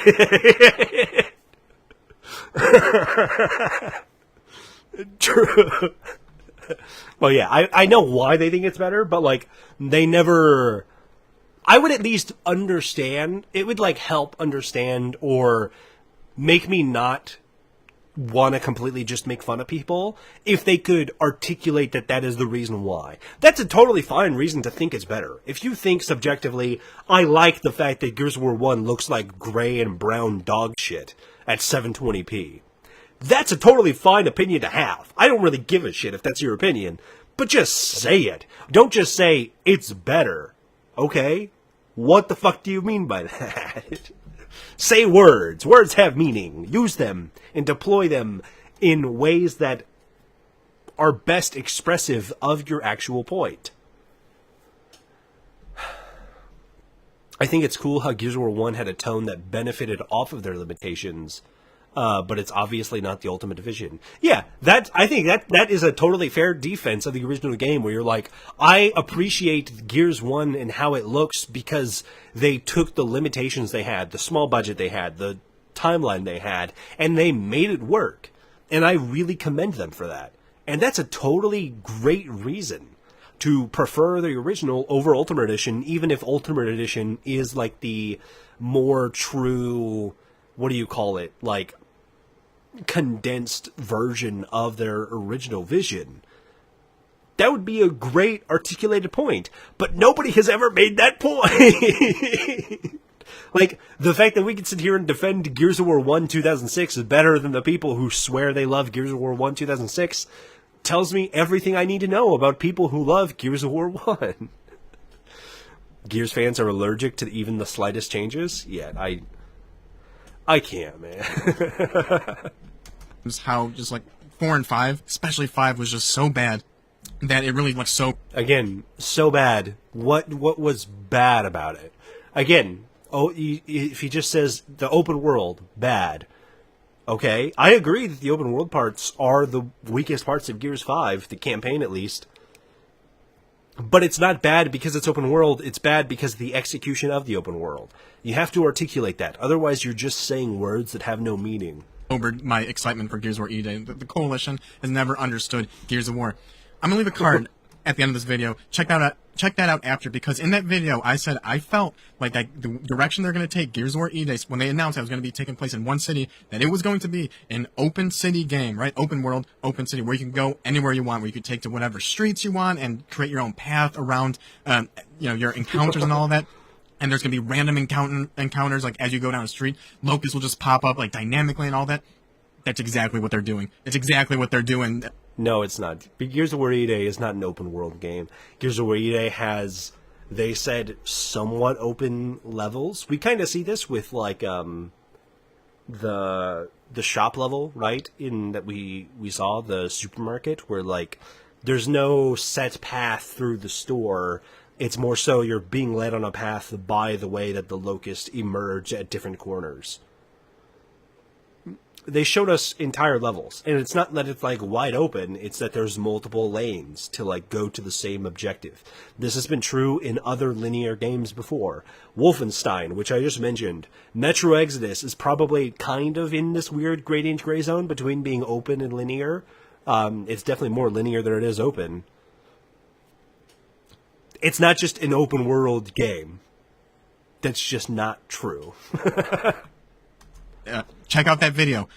It's exactly what they're doing with this game. It's not. And it sounds cool, right? It sounds cool on paper, but and even in like the video footage that they show, bad because of women or whatever the fuck. I skimmed through the comments in this video. There are some people who believe that in the comments. It looks I don't cool, know if it's right? something The combat, he says. like it all looks cool, but it's not a straight linear, tight combat scenario, linear driven experience. Most of it is, we've seen. right? This is an open, so you can go everywhere. Like they show, if you go down a different path, you could see storytelling from the environment, and then there's also like side quests. Like there's basically side quests in the game that you. We just recently played through Lies of P on this channel. I live streamed it like a month and a half ago. It'll be open world in the way that Lies of P is open world, where it's a linear path, but every once in a while the path will branch off, and if you go off that branch, you can do a side quest, and then you come back to the main path and keep going. That's the extent of how E-Day will be open world, if at all. I don't even know if it'll be that open, but based on what they told us and showed us for the 30-minute direct, that's the extent of what E-Day's openness will conceive of. He's just saying words and repeating himself. I mean, basically. He doesn't explain why E-Day is going open world would be bad, aside from the fact that he may not like it. Yeah, he's just saying Gears 5 is open world, and Gears 5's open world is bad, so therefore E-Day going open world is bad. But being open world inherently is not a bad thing. It's not even open world to begin with, but even if it was, that's not a bad thing inherently. It's the execution that makes the whole difference, right? Like, the Batman games are all open world. Batman Arkham City and Arkham Knight especially. They're not, like, they're great games, you know? The biggest problem with open world games are open world games that are, like, flat, that don't have any, like, life into them, and that are, like, open world just for the sake of it. That was, like, Gears 5's problem. The execution of it, the fact that it was kind of just open for the sake of it, and it didn't really do anything with the open world framework. It's not the fact that it's open world inherently that makes it bad. You can choose if you want to do them or not. And I think it's easy to edit footage to make those combat scenarios exciting. What's concerning to me is they're not showing the downtime between walking around the areas. And then when you play for the first time, you get those dynamic e-hole situations. I'm sure it's not just e-holes. I think there's probably going to be locusts that spawn in buildings and like shoot you out of windows and stuff like that, like dynamic encounters. I fear there's only going to be a handful of these combat scenarios, and that you're going to like, it's going to get old over time. A lot like Spider-Man PS4. Hold on. It's going to get old? The last video, you praised Gears of War 1 for having a total of 5 enemy types, and doing the same encounter where you go into room, take cover, shoot enemies, move to the next room, take cover, shoot enemies, move to the next room, take cover, shoot enemies. How does that not getting old because you're doing the same thing, but describing... That doesn't make any sense to me. Why would they show that downtime? That's true also. Why would they, like, show you the walk that Marcus takes from the door to the city street until he gets ambushed? I don't know. They also do. There is a couple of shots in the direct where you just see Marcus walking down a street without getting shot at. And he's just, like, chilling. For if you play that, or Spider-Man 2, where there's like just kind of like on the police radar, there's these like encounters and robberies that happen, and it's cool at first, but like after once you're like 40 hours into the game, it's like okay, like it's the same thing over. I don't even want to waste my ammo on this anymore. So those are my big concerns with that. But yeah, it's exactly what they're doing. I hate these showcases, man, the way Xbox does it. They spend way too much time advertising, like, jobs at the Coalition, right? Like, they're going into so much detail about the graphics and everything, and how it's built, and all that, and I, like, just don't care. It just feels so much filler. Like, I'm a programmer, and I've dabbled in game development, and that's cool and all, but I just want to play the game. And, like, Gears of War 5 is the best-looking Gears of War game, and it's the worst Gears of War game, right? So, like... Holy shit, I'm surprised he said it was the best-looking Gears of War game. But the worst Gears of War game? Really? Gears Pop exists. Gears 1 exists. We're being honest. They're spending all this time talking about graphics. I'm just like, that's not going to make a good game. We've already had Gears of War 5. We already know that good graphics is not going to make a good Gears of War game. And so, again, with the open world stuff, they're driving away and departing from what makes a good Gears of War game a good Gears of War game. So, what makes a good Gears of War game a good Gears of War game? Because so far, the only things you've said you like about Gears of War game is that it's linear. Nah. It still looks cool though. The graphics look amazing. The combat scenario is like, it looked cool. It looked juicy. They're adding jump. That's interesting. It looked like when they were walking around, did the jump. It actually looked kind of fun. The verticality of Gears of War Judgment is actually great. It was actually, I think it was a cool proof of concept. This looks like it could be evolving off of that. It could be fun. The sliding, The first thing I thought of when I saw sliding is very sweaty competitive multiplayer, and just Gears of War multiplayer need to get that much more sweatier than it is. I'm gonna be very bad. I hope to stream it. Just some nights of just like playing Gears of War E-Day multiplayer. I'm not gonna be trying to get that sweaty or anything like that. And if I don't stream, I'm probably just gonna play. I don't play much multiplayer, but Gears of War is so special. I'll probably dive into the multiplayer. They meant. Barely even talked about graphics in the showcase dedicated to gameplay in the world. I mean, they definitely talked about, like, they broke it down part by part, and they did spend a decent chunk of time. This was, like, something I remember. I'm not criticizing it too hard for this, because this is, like, a reaction. I remember, like, me, Mild, and Carmine watched the Direct live together on stream, and all three of us had the kind of reaction of, like, this is cool. I love seeing, like, all the tech and stuff that's going into E-Day. But I kind of want to see more about, like, the multiplayer and Horde and stuff. Like, they showed us a lot about the campaign and the tech, but they didn't show us anything about, like, multiplayer or Horde and, like, specific gameplay changes in that. So I kind of agree with that point. But yeah, it wasn't the whole showcase, but I could definitely understand how the average Gears of War fan that just wants to see explosions wouldn't give a shit about the showcase. It's like when I shared the showcase with my dad, I sent him the 2-minute gameplay trailer. I didn't send him the 7-minute gameplay demo or the half-hour direct. I just sent him the 2-minute trailer. That's what the 2-minute trailer is for. It's for those kinds of people who don't give a shit about the behind the table kind of details. Watch the explosive gameplay trailer. There's gonna be open beta. I've never even like considered an open beta like for over a decade. I might. This like Gears is that special to me that I might want to try it out. Characters. The best character was Ty, right? Like the new characters that they introduced all seemed like nothing. What is cool though. We don't know anything about the characters. You can't say they seem like nothing. Like, if you saw Benjamin Carmine before Gears of War 2 came out, you would say that Benjamin seems like nothing. He's a little fucking squirt bag who spends most of the game being a coward until he finally gets some stones, and then he dies because of it. Like, you can't say that kind of shit about characters that we just haven't seen.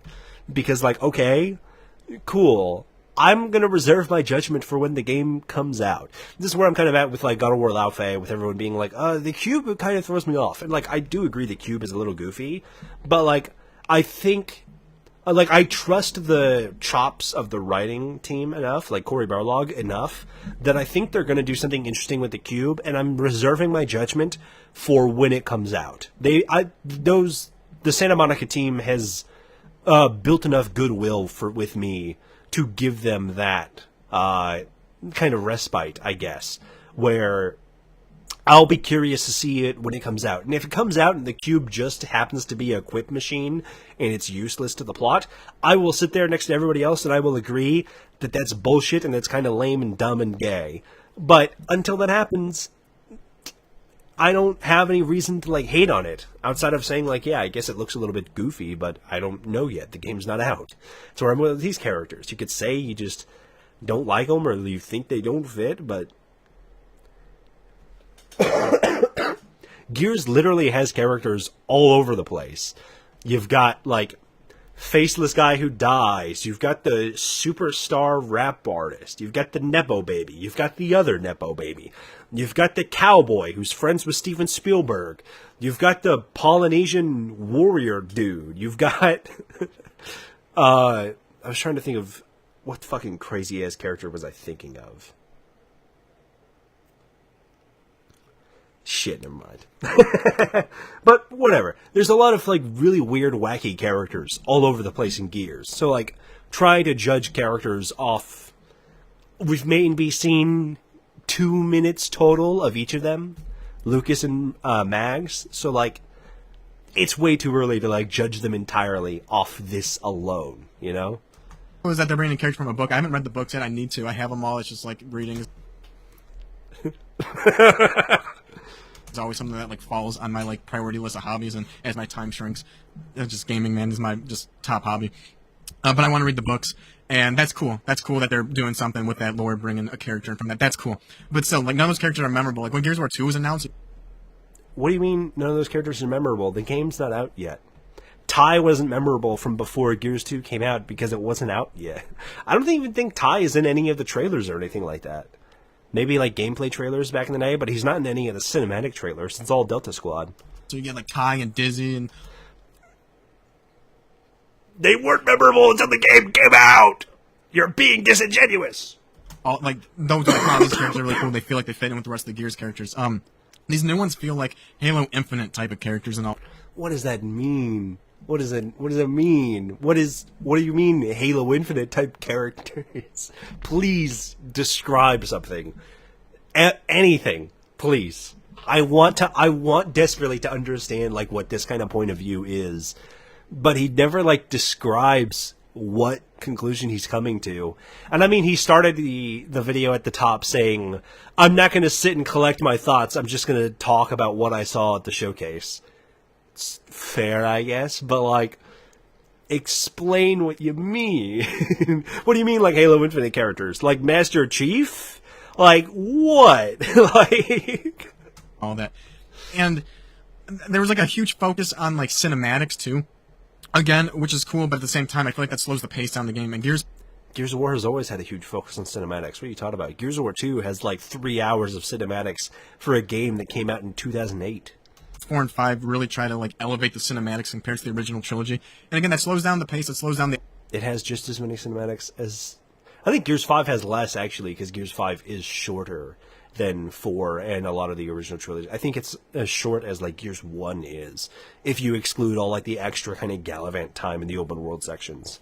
The action, it could be a cool story, like the stuff with Carlos Santiago. That's very cool. Very happy to hear that they're doing that and exploring that. And we could get a cool story out of this. I'm like cautiously optimistic about that. But at the same time, like between like long cuts, he's saying the same. He said like, I was right about Gears Z-Day while saying exactly what he said in the last video, which is, it could be very cool, or it could be trash. Scenes and it's open world traveling around. I feel like the pacing is gonna be a lot slower. And like I don't know, replay Gears of War 2, man. That game is like, it does not waste a second of your time. Where's the? Hold on, I'm gonna pull this shit up so I can.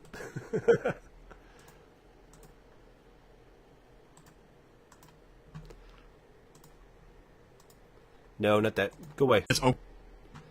Wrong thing. Here, I posted this just today. That's why it's like fresh in my memory. You guys want to? This is like a collection of different like quips and moments from like Gears of War 2, Act 2.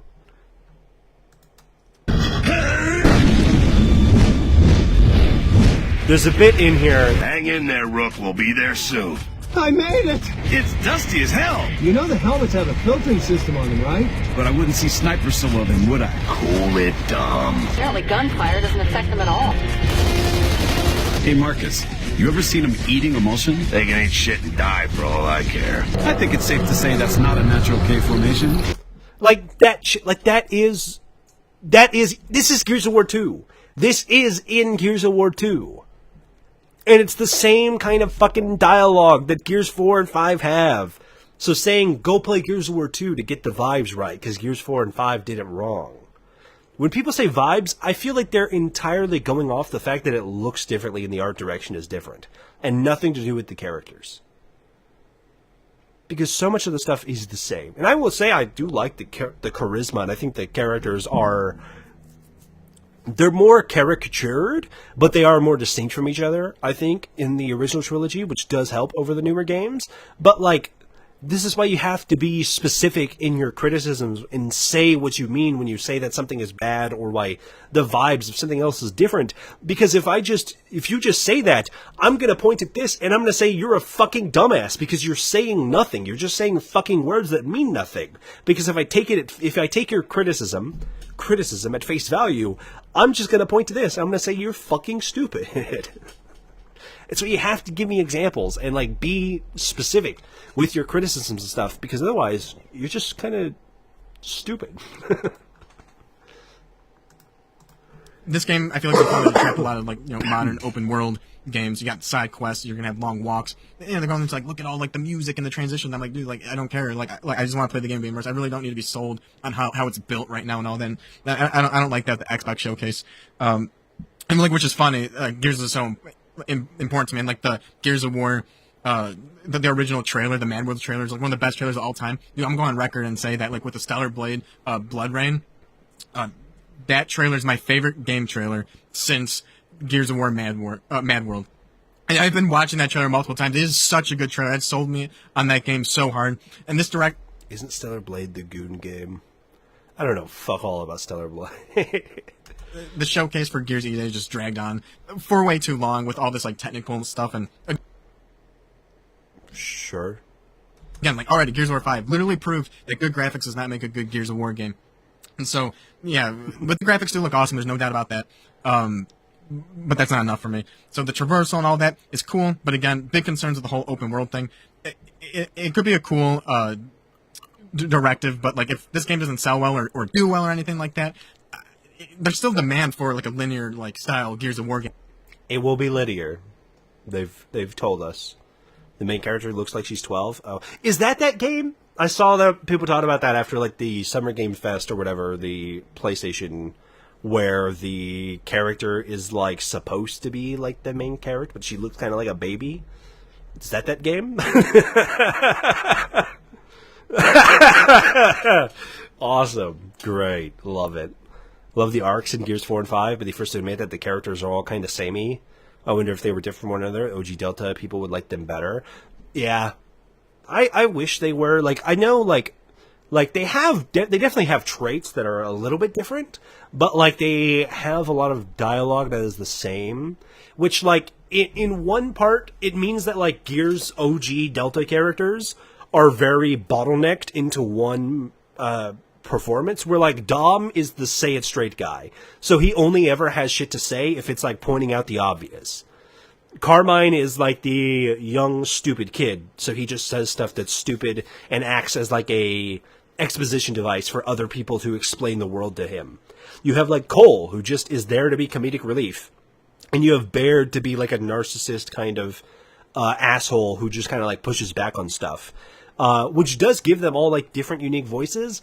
But it means that, like, certain characters just don't have certain roles in the story. Like, Cole doesn't matter to the story of the games whatsoever until, like, his handover chapter in Gears 3. And then even after that, for the rest of Gears 3, he doesn't really fucking... He's the main character. He's the second main character in Judgment. And he has, like, 3 lines of dialogue in the whole of the campaign. He is not a character in Judgment. You know, because they're like, what do you do for the comic relief character when he has to be the main character? And that's like, it sucks because that means that those characters are now typecast into their roles. You could swap most of the lines from Kate, JD, and Del to any other 2 characters and it would sound the same. Yeah, they are very same. They do have like their minor things, like Del is a little bit more techie. JD is a little bit more like, confident even when he's not supposed to be, and then like Kate is girl. But like JD and Del are very similar, yeah. But like, I don't know, I feel like you still could have those characters be similar and be written better. You just need a better writing team without having to flanderize them in the same way that like you get with the OG Delta Squad. Right. Where you have a character like Ty, who, like, Ty's entire purpose in Gears 2, in Rom Shadow, and even in E-Day, everything we've seen of him so far, is just to say, like, random proverbs as if it's, like, super profound. But, like, it's just not. It's like that. I always mention that scene in the tunnel in Gears 2, where they, like, don't have flashlights, and he's like, might versus light. And Dom or Carmine or whoever is like, what the fuck does that mean, Ty? Like, what are you even saying? You're just saying shit. The characters all have like these very, very flanderized personalities that, I don't know. Kate's entire personality summarized by Buster. Girl. Yeah, I really couldn't think of another character trait for her. Impatient, I guess, would probably be the strongest one. She's very much like, she's like very explicitly meant to be written like Marcus, right? Where she's going off and doing things for the sake of herself and her family, which is what Marcus did in Afira. But Marcus gets a pass because he's a big, strong man and not... and not a girl, so therefore it's okay when Marcus does it.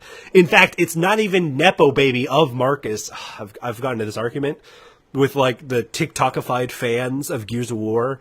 I've been posting like those same compilations and stuff on TikTok, and I called Marcus and Baird Nepo babies. And somebody was like arguing with me saying like, Marcus isn't a Nepo baby, he's actually a well-renowned soldier. And it's like, okay, how did he avoid getting executed? And they're like, because he's a really renowned soldier and the COG respects him. And it's like, no, it's literally because Prescott and Adam had a conversation about it, and he got saved because of his dad. That is straight up Nepo baby status. But people refuse to put that accountability on Marcus, but they will hate Kate for doing like the exact same shit every time. Because girl. Kate is a great character. I don't think I would call a single Gears of War character great, to be honest. Like Dom and I think Adam Phoenix come the closest to being like really genuinely well-written characters. But I feel like Gears of War as a setting and as a story, maybe I think I've also just like thought about it too long, and I've like tainted my own well, right? Where like I have such a like not narcissistic, such a pessimistic view of like the Gears of War story and universe that I think I can never look at it with like the what do you call it? The like kindness kind of that it deserves to like suspend my disbelief and look over certain things, because I've thought about it so much that I just can't sit with it. She's awesome, but honestly, you should give her some of her traits to Del because he needs something more. Yeah. I need to like take like a sabbatical away from Gear. Game like the originals. I hope they do something at least with like Gears of War 3 where they added Rom's Shadow and they just have like a kind of mini campaign, like 3-hour linear, like take these mechanics and all that and like give us that like as a DLC, like Ide will be linear, so. In Gears 5 is the tech guy. He was like the tech guy in Gears 4, but he never got to do any tech guy stuff because all the tech stuff was just done by Baird or like by Oscar. Like when they're trying to break into the Foundation thing, I mean, I do like the gag of JD like talking to Oscar and being like, you can't just like hotwire the door, it's state-of-the-art security, and then Oscar just does it. Like that's a funny gag. But Del being the tech guy and not being the one to do stuff like hack the door, he's dumb as shit, you know? Or like at the end when JD is attacked by the Jinn bot and it gets stabbed by the Pouncer quills and you see it getting like taken over and like that kind of thing goes on. Del should be the tech guy to talk about like what that means and explain it to everybody else. But instead, Del and Kate have a conversation about it. And it's like, Kate, where the fuck is your degree in robotics and bioengineering? Where the fuck is this coming from? Why is Kate, like, at the same level of expertise as Del is on robots? What? Where is this coming from? They didn't take his character as far as they should have. He should have been the new Baird or Adam. Doesn't really have any innovative ideas. Yeah. I absolutely think so. Because he's like tech smart, but he's not like an inventor. He's like a mechanic more so. Like he doesn't build Dave, he doesn't build Jack, he doesn't do anything for Jack. Jack is all Baird. It would have been cool to have him like either working alongside Baird or something like that.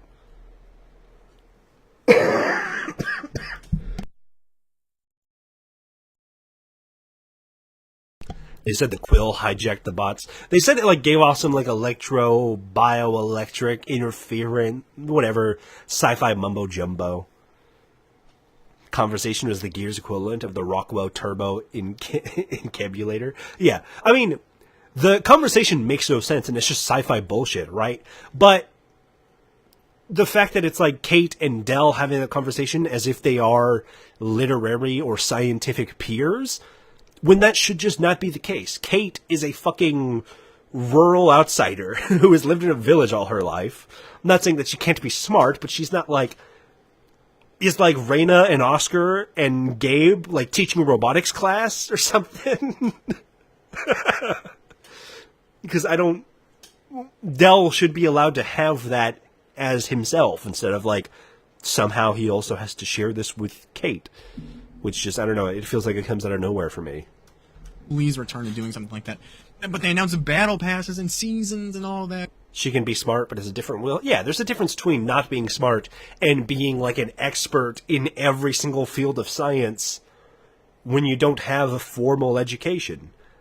That's just a different thing. She could be the survivalist who has all this like lived-in experience of surviving out on the land and like living out in nature and understanding like animals and like the evolution of the swarm and butterflies and shit like that. But why is she a biochemical robotics expert too? Whoop-de-doo. Like, I don't care about any of that. Probably not, I know I'm not going to be spending any money on that kind of stuff. I'm not going to partake in microtransactions. And, like, they link heavily in that in 4 and 5, so not going to be doing that. I mean, they did it in 3 as well, and 2, and I think 1. Street smart versus book smart type stuff? Yeah. Kate is like a high wisdom character, Del should be a high intelligence character, and JD should be the high charisma character. But instead, they're all kind of like 10s across the board. They're like the worst Baldur's Gate kind of party, you know? It's like taking like a... What's the joke where you get like Halcyon, Will, and Gabe? Is it Gabe? What the fuck is the wizard's name? Is it Gabe? I don't fucking remember. Gale? And like you take the 3 of them and you're like, how do 3 men in Faerun not have 24 strength between them? You could be a smart sergeant type, but not knowing the fuck about the basics laws of robotics. Yeah, like somebody who like understands strategy and tactical affinity type stuff, but not knowing how servos work. That's totally fine. That's what I mean. That's like a continuation of that. Like the characters have too many traits that overlap with one another that I feel like they just go too far with. You know. The Horde with like 12 people, and it's kind of like whatever. I'm not like hyped about that or anything. Would I try it out? Absolutely. Am I hyped about it? No. The new weapons, same as the characters. Nothing seemed too special. They're just weapons. It's like, again, nothing too crazy, nothing too special. And I don't know. Yeah, I'm just like cautiously optimistic. October is coming out. October, like great. Give me like it's like October 6th, so I get like a week for Wolverine PS5. Like this whole fall 2026 is gonna be a disaster. There's too many games, like top games I really want to play. Something's oh no, there's too many cakes. Gonna get missed. Something getting missed, and that sucks. So like I don't know. That really almost puts a damper on Wolverine. Gears of War might be just too important for me. There's been a lot of rumors lately that. Just like literally like yesterday I saw for the first time. I'm seeing that like there's talk that it's not coming to PS5 and it'll just be on Xbox, probably PC too. I think that'd be cool actually. Like I'll be getting on PS5 if it comes out on PS5. Buy the Series X. I bought a Series X If this is after the showcase, they've already told us it's not coming on PS5. just for Gears of War. If that comes out only on Xbox, like I would applaud like Xbox for having the balls to do that. Like the console war bullshit is so lame. If you care about console wars, you're a fucking teenager. You're just fucking stupid. I cannot even pretend to care that I give a shit about the made up fucking fight going on between multi-billion-dollar corporations that are gonna buy your goodwill with a cool-ass trailer and then fire 1,000 people who have to go now find different work to feed their family. Fuck you. I'm not gonna give a shit about Xbox or PlayStation. I have both, but like, I don't give a shit. I don't care if PlayStation sold more consoles. I don't give a shit! I don't care! I'm not a fucking CEO sitting on the board of directors. I don't give a shit. Why the fuck are you fighting battles on behalf of these fucking corporations? Fuck you, dude. You're a fucking puppet and you're a piece of shit. What the fuck do you mean? Imagine, and I can't even...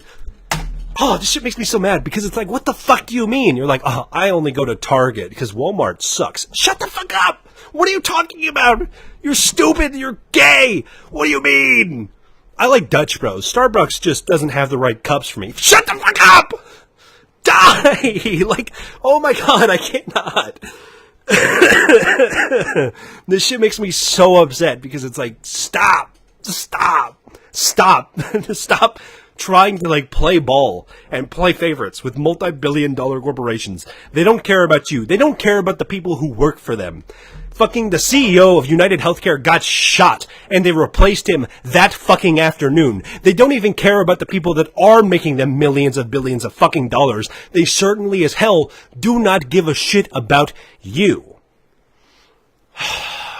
It's fucking stupid, it's immature, and it's fucking bullshit, and it's why we can't have anything nice, because we're so busy fighting over, do you care about God of War or Gears of War? And not, hey, we have a trillionaire, we should string him up and quarter him and take all his money and distribute it, so that we don't have people being accused of stealing diapers and having their 1-year-old fucking child shot dead in the passenger seat of a car over the stolen diapers that they bought illegally. Fuck you, playing fucking sidesies with corporations. That shit will never make sense to me, and it's fucking bullshit and immature. It makes sense when you're 12 years old and you don't know anything about the world and you want to feel like you have a community to call home or something. But the second that you're like an actual adult, shut the fuck up. It is the lamest, most stupid bullshit that has ever existed, and they are fucking taking advantage of your stupid little pea brain to give a shit about stuff that doesn't matter while they continue to fuck you in the face with microtransactions and bullshit anyways. Fuck that.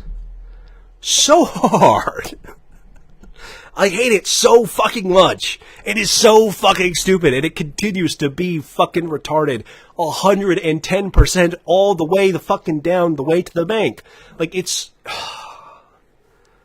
stupid. It is stupid to be like an actual living being, an adult who pays taxes, and to like have an opinion like that. Because who the fuck cares, man?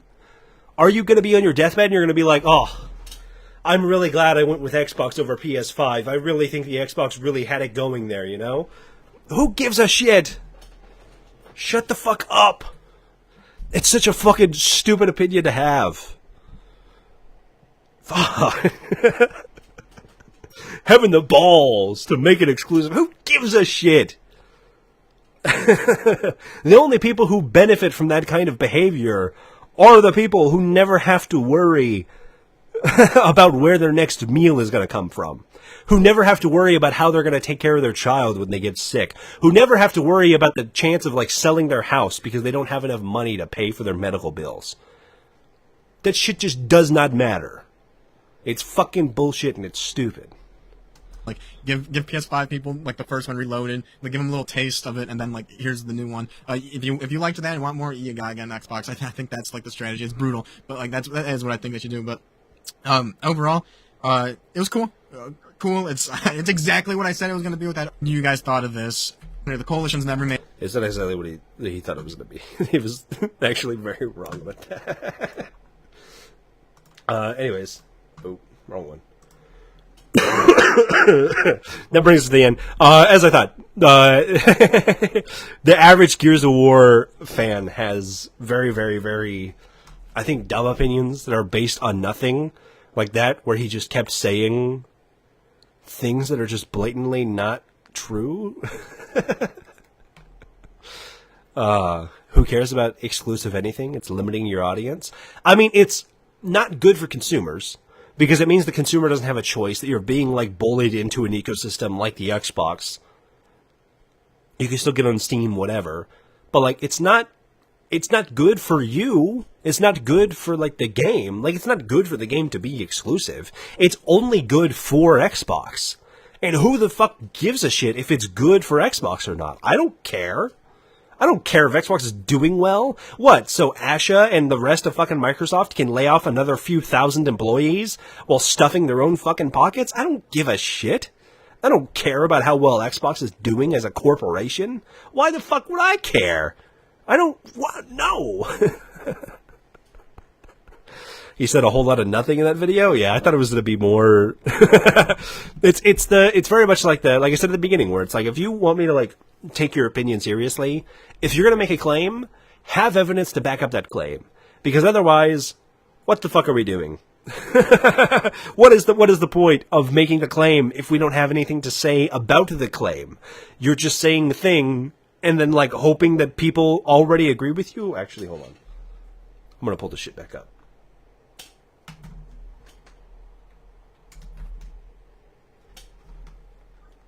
because I did want to look at the comments of it. He's not an anti-woke idiot, but he is just stupid as they I don't think he's as stupid as they are, but he is definitely... Play for the first time, you get those dynamic e-hole. Shush. Well, I did want to look at something real quick, because I skimmed over it, but I knew it was something I wanted to... I got a little heated, and I got distracted there at the end with with the anti-corporation rant. I let Johnny Silverhand possess my body for a little minute there. Hold on, I wanted to look at this and look at comments and stuff here.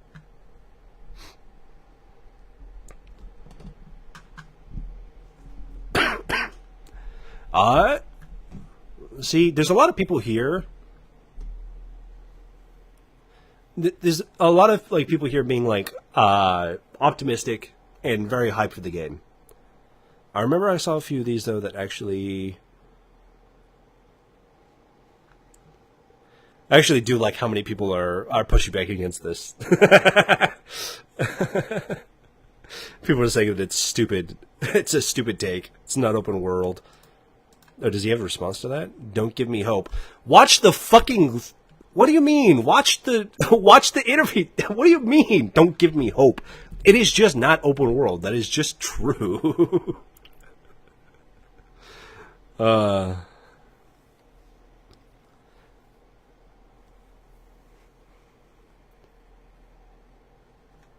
Being upset with live service slop, which, like, sure, microtransactions in modern, it's all stupid.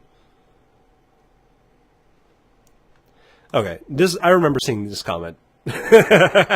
I'm very worried.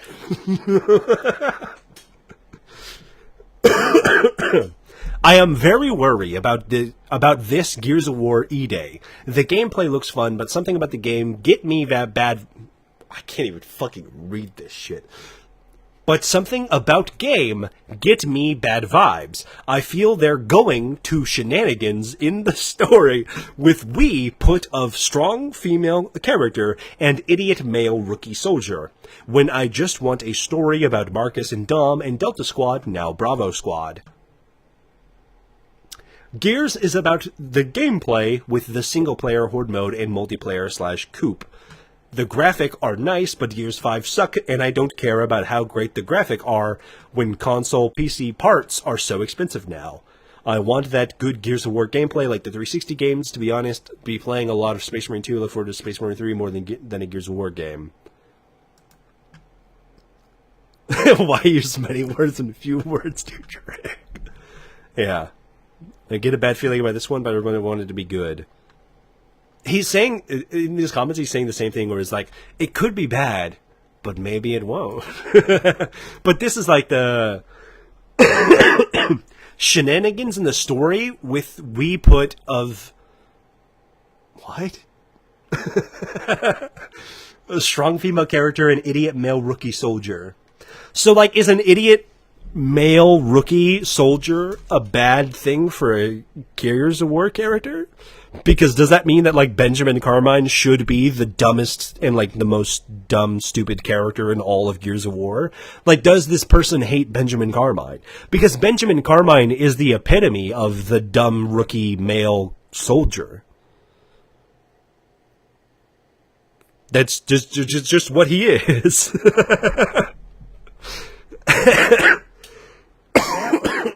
We even have those in, like, the form of, like, Jace Stratton, where, like, Jace next to Anya and Sam is more of, like, a rookie dude next to, like, stronger female characters. At least that's how he comes across in Gears 3, right? This is not even new for Gears. Like, this is something that Gears of War has had in the quote-unquote best games in the series. These are just people who want to complain for the sake of complaining. Jace doesn't get a lot of screen time. I mean, that also. But it's like, strong female character. Okay, I guess, like, we really, really hate Anya, Sam, Bernie. I have my issues with, like, the female writing in Gears, but, like, this is just stupid bullshit. Sad Gears is doing seasons and battle passes. I mean, they have since Gears 3, but, I mean, yeah, that sucks for all of gaming. Sliding mechanic gives it away.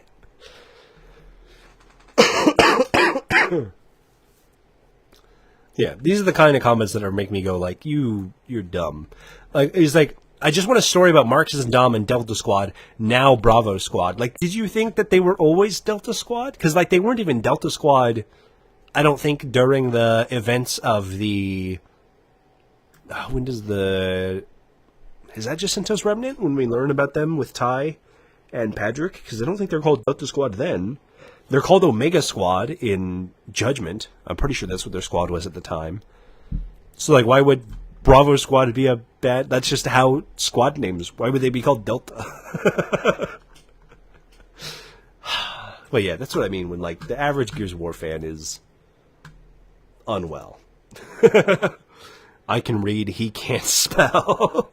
Yeah, that sounds about right. My throat is fucked. Marcus and Dom aren't always under the same name. Yeah, I mean, that's what I mean. Is like pointing out that, like, if that's your opinion, that you're like, why aren't they called Delta Squad? You're just a fucking moron. You're just stupid. Like, you just lack reading comprehension entirely. But I think I was thinking about loading up Gears and stuff, but I got a fucking busy weekend. Maybe we'll come back for it sometime tomorrow and or Saturday, maybe even Sunday. Who knows? Why did that not pull up? I was trying to look at something. My computer told me no.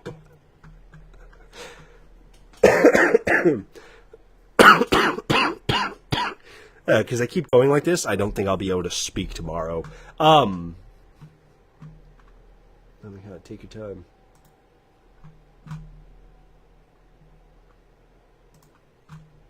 I think that's going to do it for us here tonight.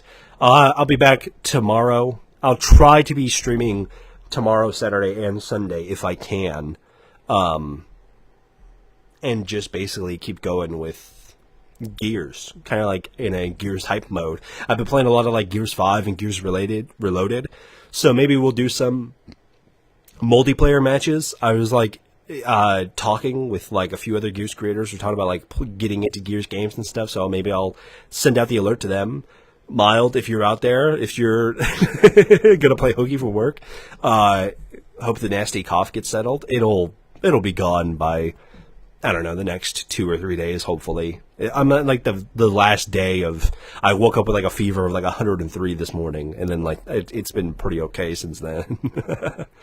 But who knows? Maybe I'll see if I can get some people on the stream to come hang out and stuff like that too, and play some Gears 5, play some Gears Reloaded, hop into the multiplayer, hop into Horde mode, shit like that, because I've been having fun with it, just playing on my own. So I think we'll be doing that tomorrow and Saturday and Sunday, if I can find the time for it. But otherwise, and like I said at the top of the stream, there will be some cool stuff. I can't announce it quite yet, but there will be some cool stuff happening in the next 2 weeks, next month or so, especially sometime in the middle of July. You'll hear about it for sure, but I can't say anything about it quite yet. But there is some really exciting Gears of War stuff that I'm chomping at the bit to just tell everybody about and like say that like we're working on it. But I'm working on this project with another Gears creator, and I'm very, very excited for people to see it when it finally comes. So, with all that in mind, that'll be the end. Thank you guys very much for watching.